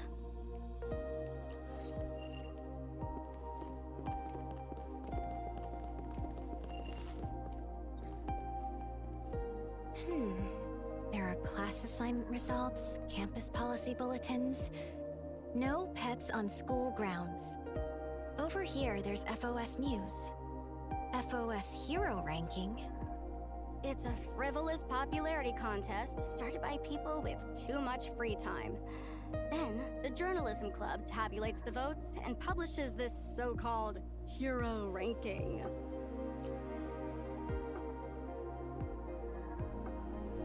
What's the purpose of it? Bragging rights in a hollow title. Oh, and the top spot usually spawns a dedicated fan club, much like the one you had back in the day. It even led to the formation of that absurd fan club of yours. A monumental waste of everyone's energy. A fan club? For Commandant? It was like celebrity worship. Some of the more fanatical ones even printed out your photos and plastered them all over the strangest places. Remember now. Even had to intervene a few times. Your interventions were about as effective as asking nicely. It did nothing to curb their enthusiasm. I tried, though.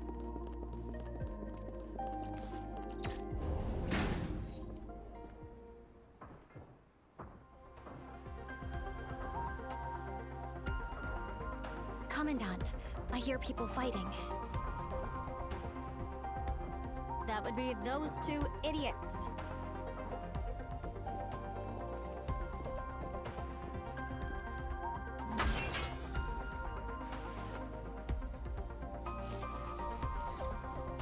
Simon! Complete. Victor, black side. Harley Joe. Simon and Harley Joe! Didn't see that last move coming. It's nothing special. You just weren't expecting it. Oh, hello there, Chief, Vanessa, and Lucia. Good to see you. The feeling's not mutual. You're the one who insisted I bring them here. So what exactly are you planning? Harley Joe wants to challenge the Chief to a training match.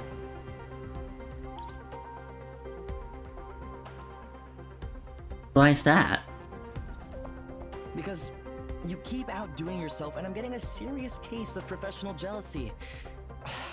How's that for a reason? How about after the ceremony? Actually, we can't start now anyway. Chief, you haven't re-registered your credentials at the terminal control room yet, have you? Terminal control room? It's the central hub for personnel, mission, and resource management. After the last system reset, a lot of authentication data was lost, including the clearance levels for former chiefs. Oh, right. So the Chief can't even access the training room yet without that.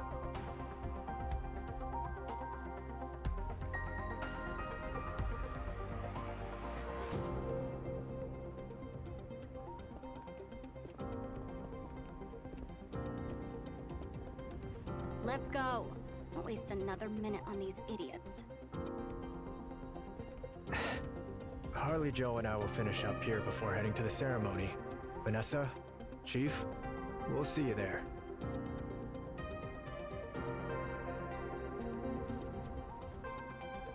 But I'm serious about that match, Chief. Come find me after you get your medal.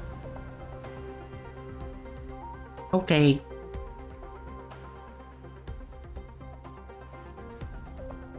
Keep moving up. We're running out of time.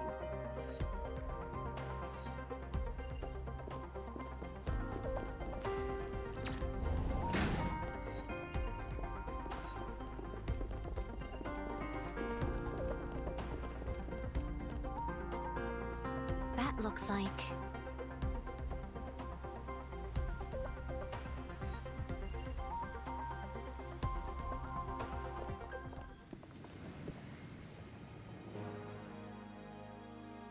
It's the monument.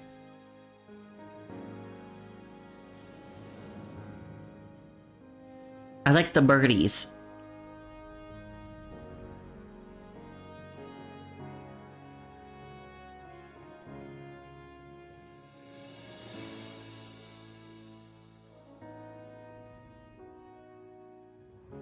It's the FOS Memorial.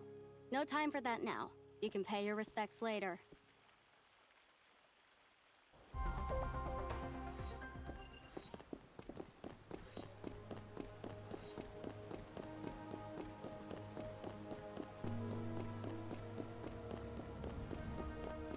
I see the entrance.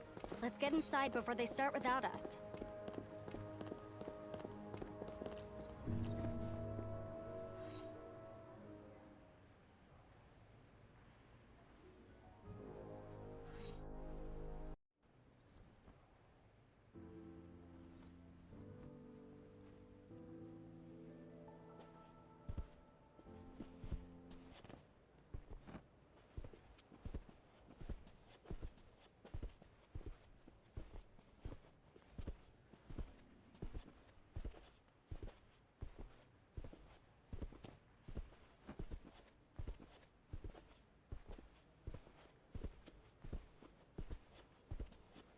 Okay.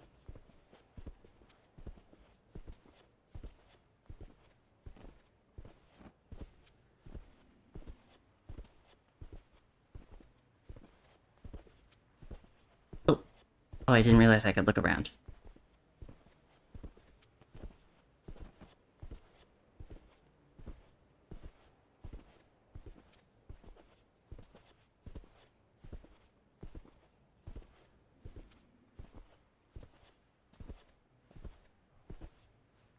Commandant?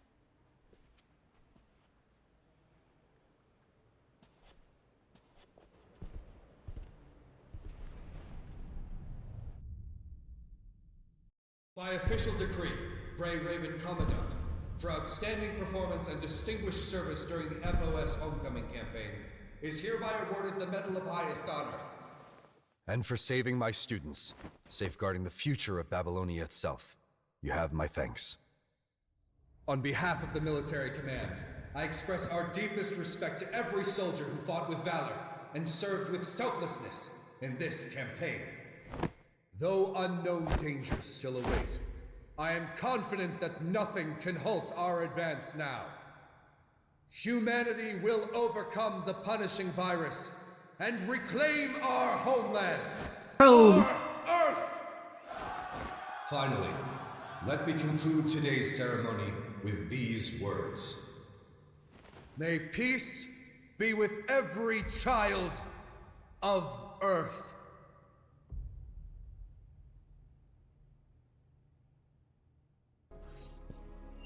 Oh, Crow. Outstanding address, Commandant. That medal is well deserved. Thank you. I had a feeling you might show up. Hearing that makes the trip worth it. Did you take time off to come here? I did. Strikehawk still has a lot of work on the surface. I only managed to come because Kamui and the others offered to cover my duty. The truth is, there are a few missions only I can handle, so I need to head back now. I can only take a moment here to congratulate you over comms before launch. Good luck with the mission, Chrome. I wish you all the best as well, Commandant. By the way, Kamui and I will be stationed at FOS for a while after these missions wrap up. If you need our help with anything, feel free to drop by anytime. My flight to Earth is here. Well then, we'll talk later, Commandant. Lucia needs to handle some paperwork. So let's just look around. Excuse me, please. I was so These nervous flowers going on have been stage for passed the down first through time. generations. You know, all these flowers are from Earth. Our alumni collected them during their missions there. Wait, they actually went to Earth to pick flowers before the ceremony? Whew, that must have cost a fortune. Obviously, that's not practical. I mean, they brought back the seeds from Earth. They bloom year after year, their seeds carrying on the legacy. In a way, the spirit of our graduates lives on with us through them. How do things keep snowballing?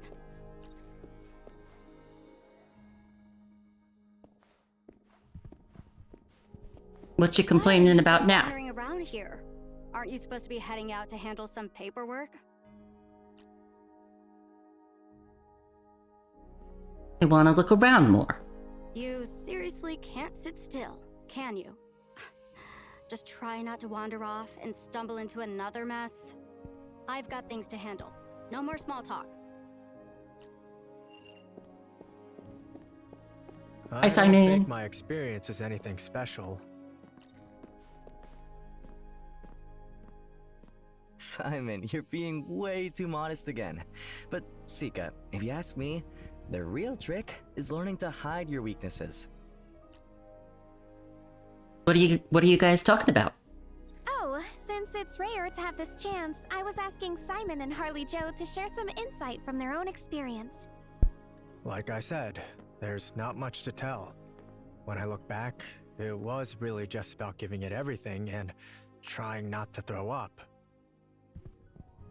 which you failed to do a few times. But if you want to hear about how lively my squad is, now that I could talk about all day. Let's save the stories for another time. And Sika, if you want insight based on our experience, hey, how about you share something too? Like some surefire winning method of yours, for example. To believe. Huh? Believe. I see. Believe in yourself. Believe in your comrades. Believe we'll never lose. I understand now. Wait, what exactly do you think you understood?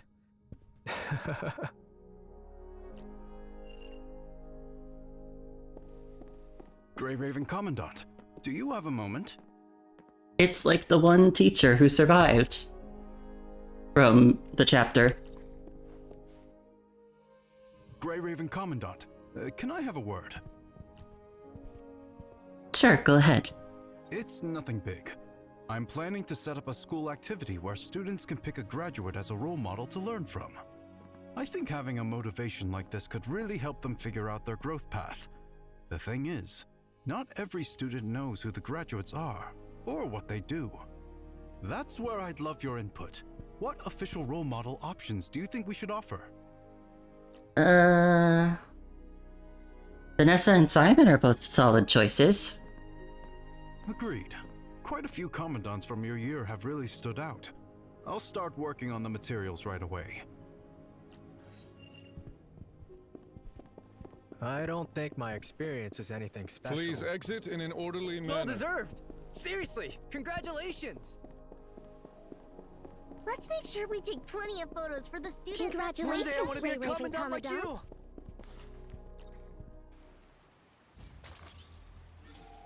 Okay, that's it. I got the outfits.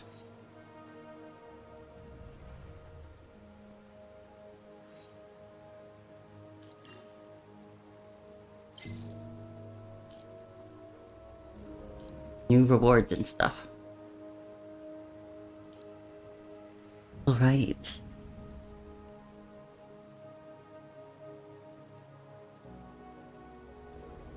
There are new meeting missions with Selena, Kamui, and Alpha.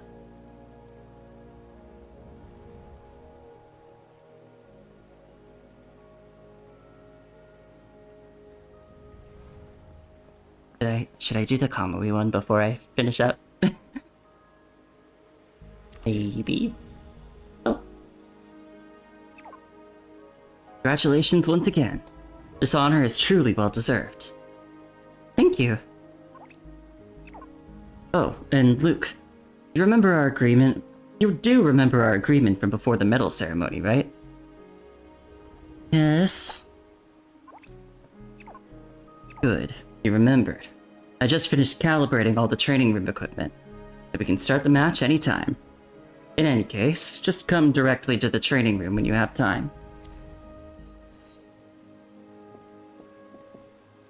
Wait, I'm gonna quickly check first.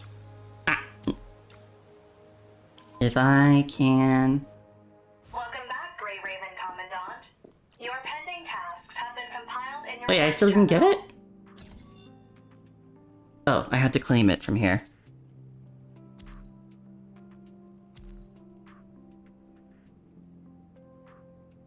So if I put this on, will it? Yeah, okay. So it won't let me wear the outfit with other hair. Or will it at least let me change the hairstyle? Or not the hairstyle, the hair color? No? Oh man. Unfortunate.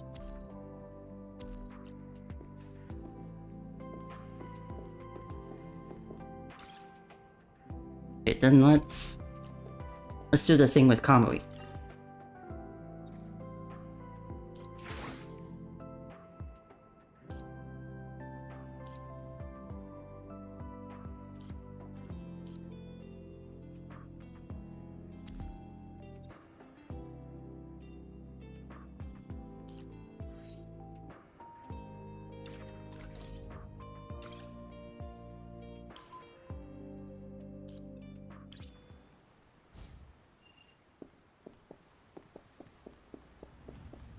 Hope I can team up with strong constructs. Let's go see our boy.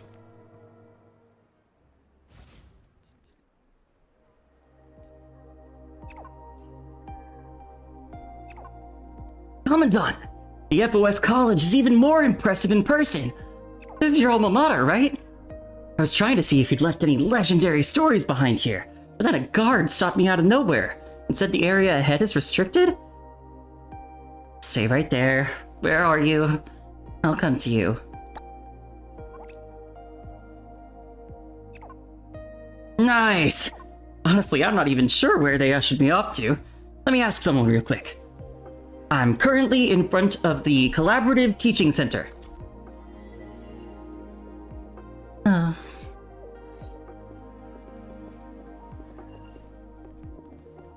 The Grey Raven series has new releases again. Man, Hey, did you hear? The Grey Raven Commandant is giving an alumni speech soon.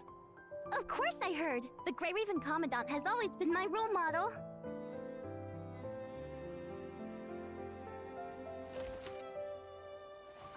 Commandant! Hey!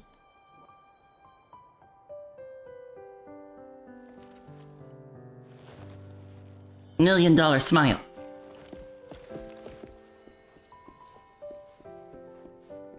We really are on the same wavelength. I thought we agreed to meet here. We did, but I was just thinking about you, and then you appeared. That's what I call being on the same wavelength. Are you sure you weren't thinking about me because we just agreed to meet here, like, a couple minutes ago? While I was waiting, I saw all these students walking by in the coolest uniforms. Way sharper than anything in Golden Age docs. So this is what school life is like, huh? Commandant, did you ever go to school festivals or join any clubs? Oh, and the docs mentioned class trips?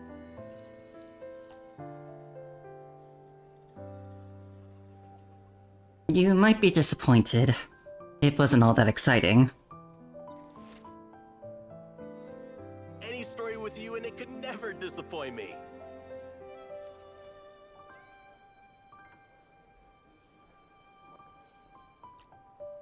You that curious about FOS? It's not just FOS I'm curious about. I'm even more interested in you, Commandant. It's natural to want to learn about different sides of someone you care about, right? Yeah. That's the real reason I came to FOS today. In that case, wanna explore the campus with me? Yes! I was hoping you'd say that. Where should we start? We're already at the Collaborative Teaching Center. Let's start here. Ready when you are. As soon as I arrived on campus, I wanted to find the academic building, so I headed for the one that looked the most important. But a guard stopped me, asked for a pass, and said no unauthorized personnel allowed. Yeah, you probably looked like an intruder. On instinct, though. My sense of direction's pretty good after all.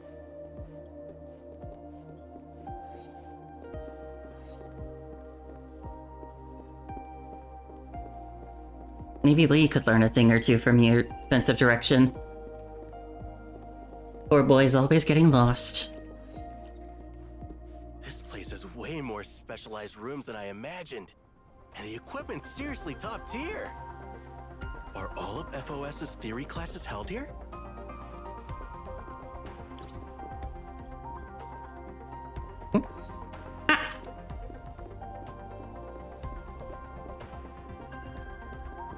So this is a classroom. It's kind of what I imagined, but also not. What feels different? The biggest thing is how empty it is. Well, yeah, because class isn't happening right now. For now, the standard schedule is on pause while we get FOS back on its feet.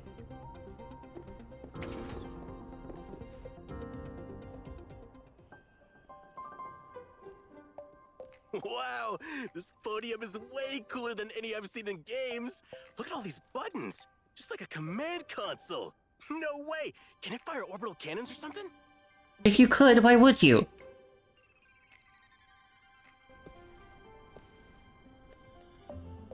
Ah. The upcoming course will be the founding history of FOS Military Command College. To Why is the maintain alarm an going off? uninterrupted learning environment, all classroom access points will be secured at the start of the lecture. But Attention, the FOS Military Command College first year general course will begin shortly. All students, please take your seats immediately. So by general course, they mean we're actually gonna sit through a class like students?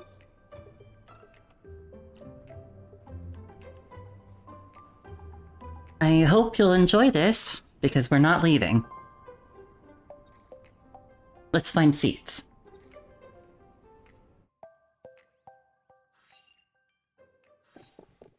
You locked us in.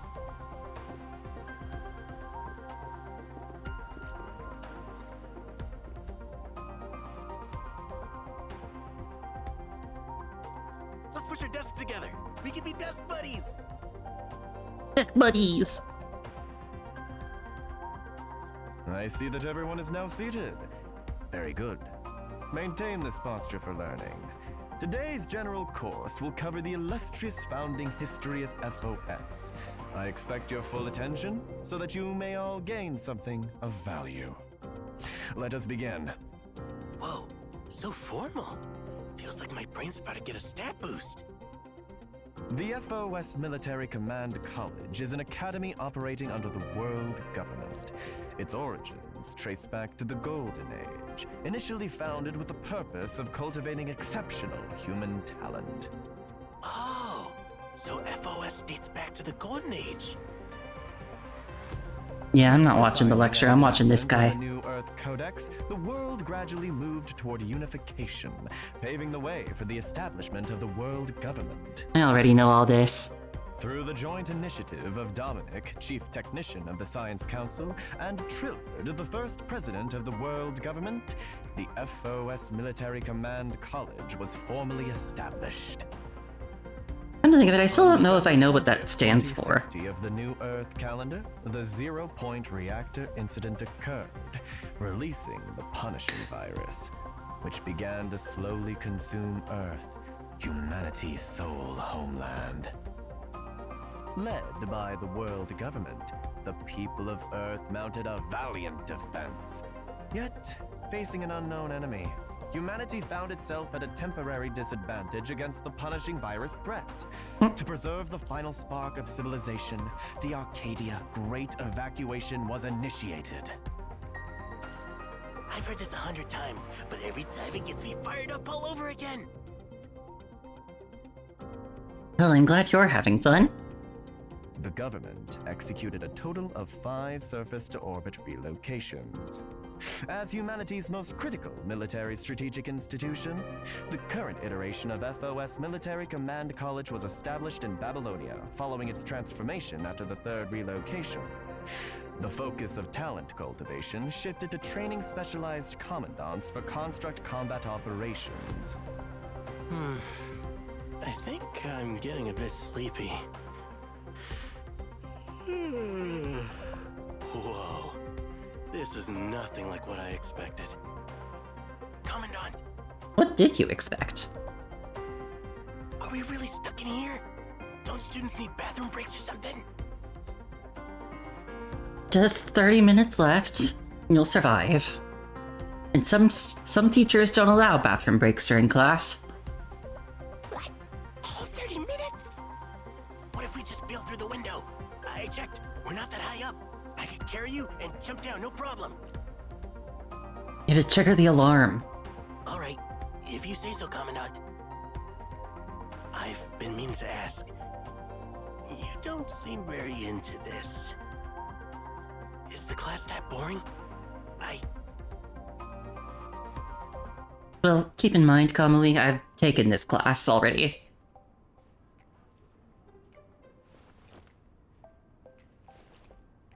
Shh.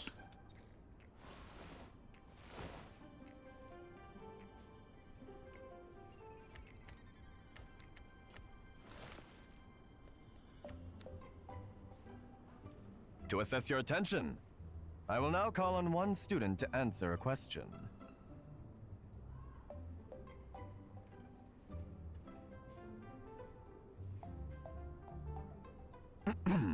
Student in seat Z136, your name is not in the Gerstall classroom registry. Are you an open day visitor? They know! Please answer. During which relocation was the FOS College established after its transformation on Babylonia? Huh? Me?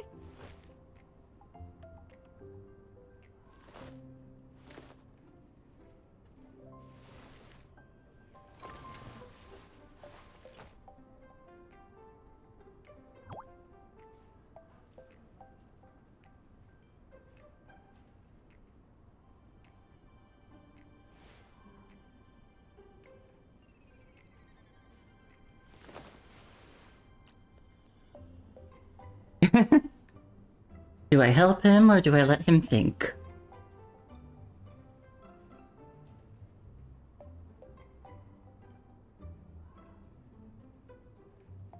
Let's let him think a little. Maybe he'll get there.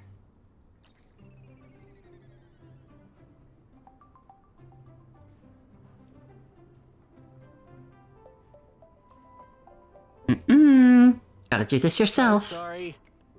I don't know the answer. Well, at least you were honest.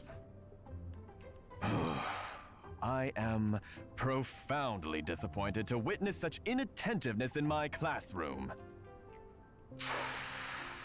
Sit down. Alright.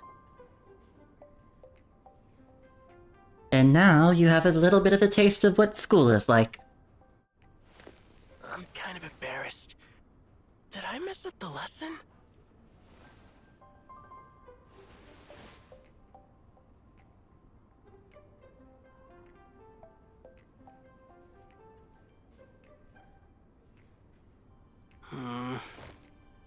I'll try to keep it together.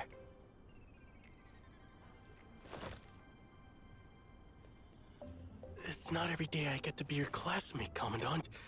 I don't want to waste this time together. The lighting. This is the gay shit that I needed to recover after the forced straightness in the main story.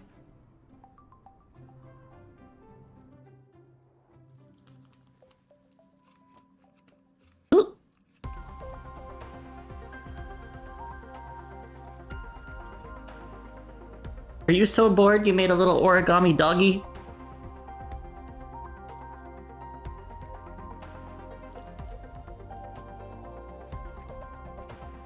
Hey, Commandant, am I bothering you? No. You're very cute.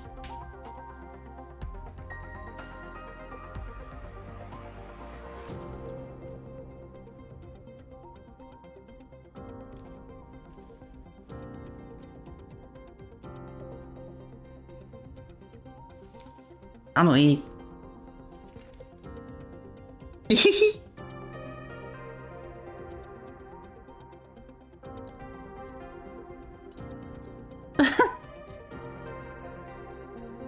Oh, origami sunflower.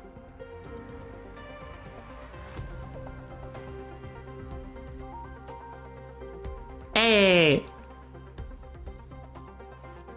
where'd you get candy?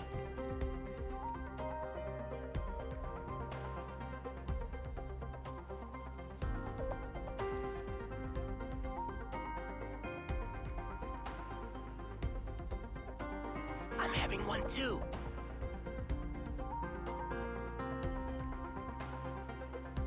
Candy shared secretly in class tastes way better than usual. Is it because you're my desk buddy, Commandant? Commandant,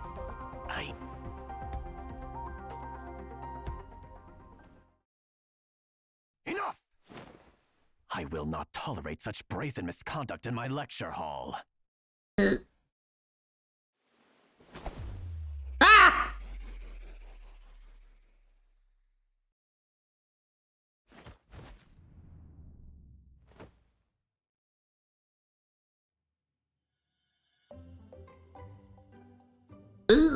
Commandant!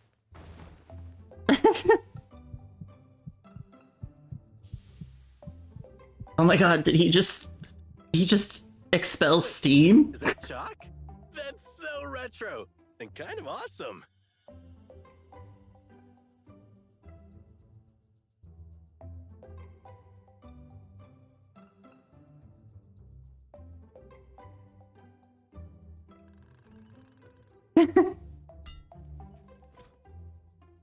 Student in seat Z136 and your desk mate. If this were a battlefield, the enemy would not grant you a second chance. You are both dismissed immediately. Oh, cool. We were here by accident anyway. Yes, sir! My apologies! Wait, we could just leave? Just like that? Don't we have to stay for the rest? I suppose so. This is a first for me, too. I was a good student.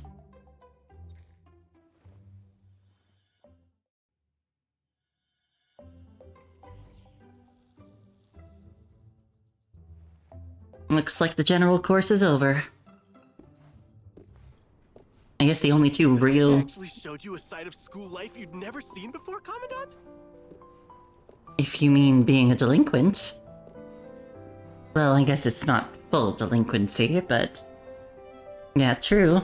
I've never been kicked out of a classroom before. Not bad, right? Feels like we unlocked a secret game event. Well then, let's go accept our punishment.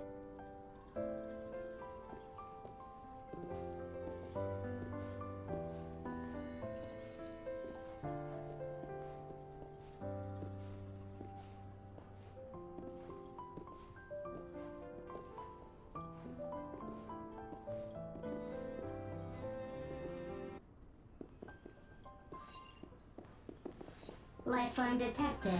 Cat, please leave. Kitty!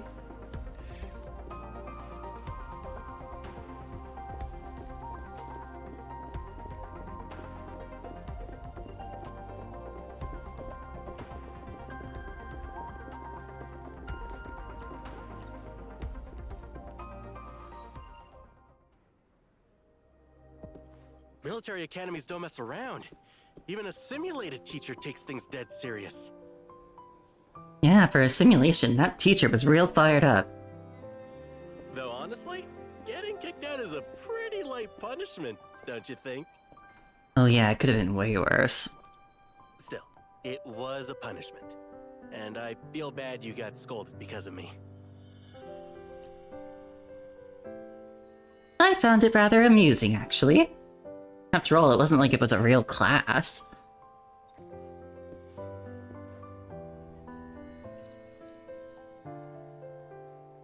Commandant.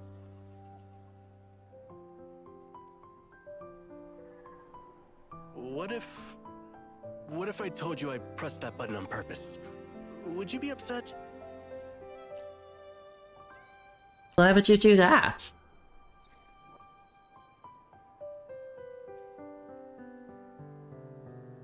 I knew it. You are upset. I'm sorry. I really didn't know what would happen. I just saw general course in small print under the button and thought it might have something to do with classes. I figured it'd play a video or something, and then we could pretend to be classmates sitting through a lecture together. But I never expected a full immersive sim, let alone such a strict teacher. Sorry for making you sit through something so boring.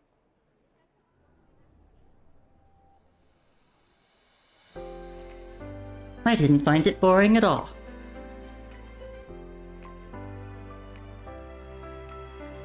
Having you next to me made it worth it, Kamui.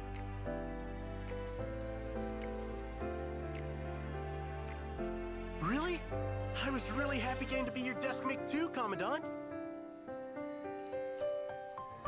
Your reactions alone kept it entertaining, Kamui. As long as I could keep you from being bored, that's what matters. I was planning to press the button anyway. I knew you were curious. Even a simulation seemed worth it. Thank you, Commandant. Not only did I get to experience a school class, but I also got to be your classmate. It totally made my day. Every moment with you feels like a new adventure. I want to keep getting to know you better. Let's go explore more together next time. Yeah. Let's go together. Pinky promise?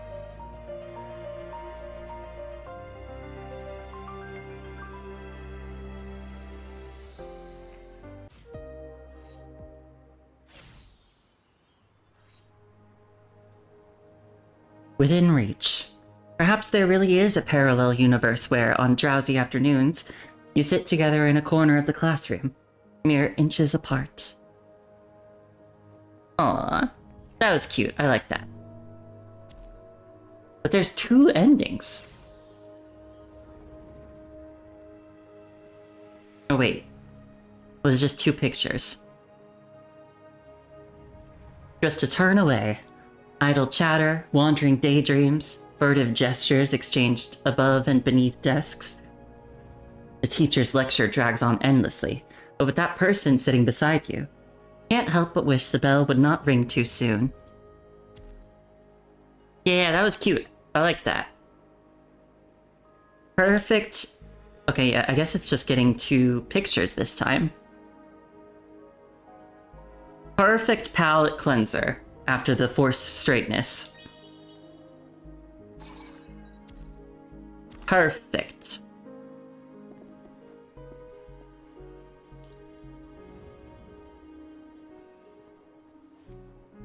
I know, Kamui's so cute. He's so excitable,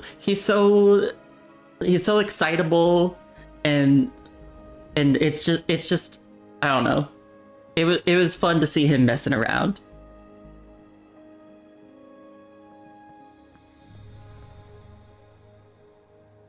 I've said before, my favorite has always been Chrome. So I hope we'll get to do one of these with Chrome sometime. But maybe after he gets a new frame.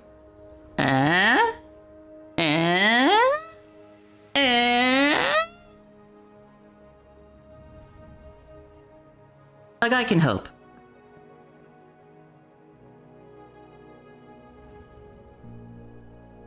That emote even looks kind of like Kamui. It's similar colors.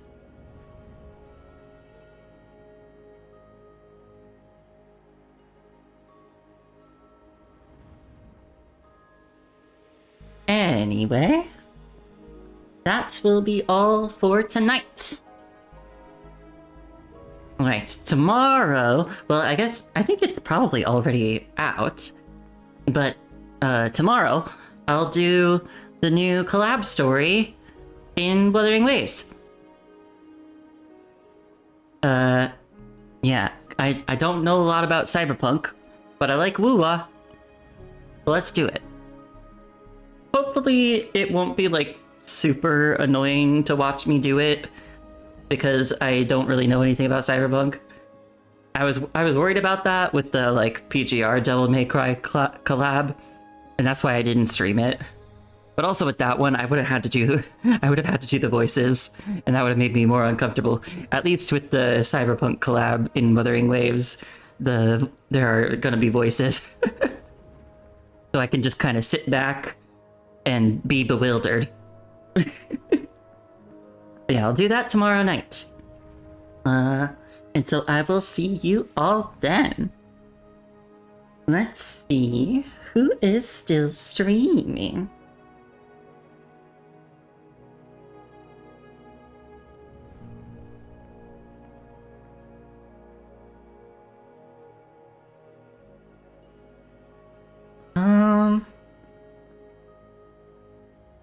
Oh, how about this? I would raid my buddy Kiro, but I think he's finishing up. So let's raid somebody I don't think I've raided in a long time. His name is Laito-san.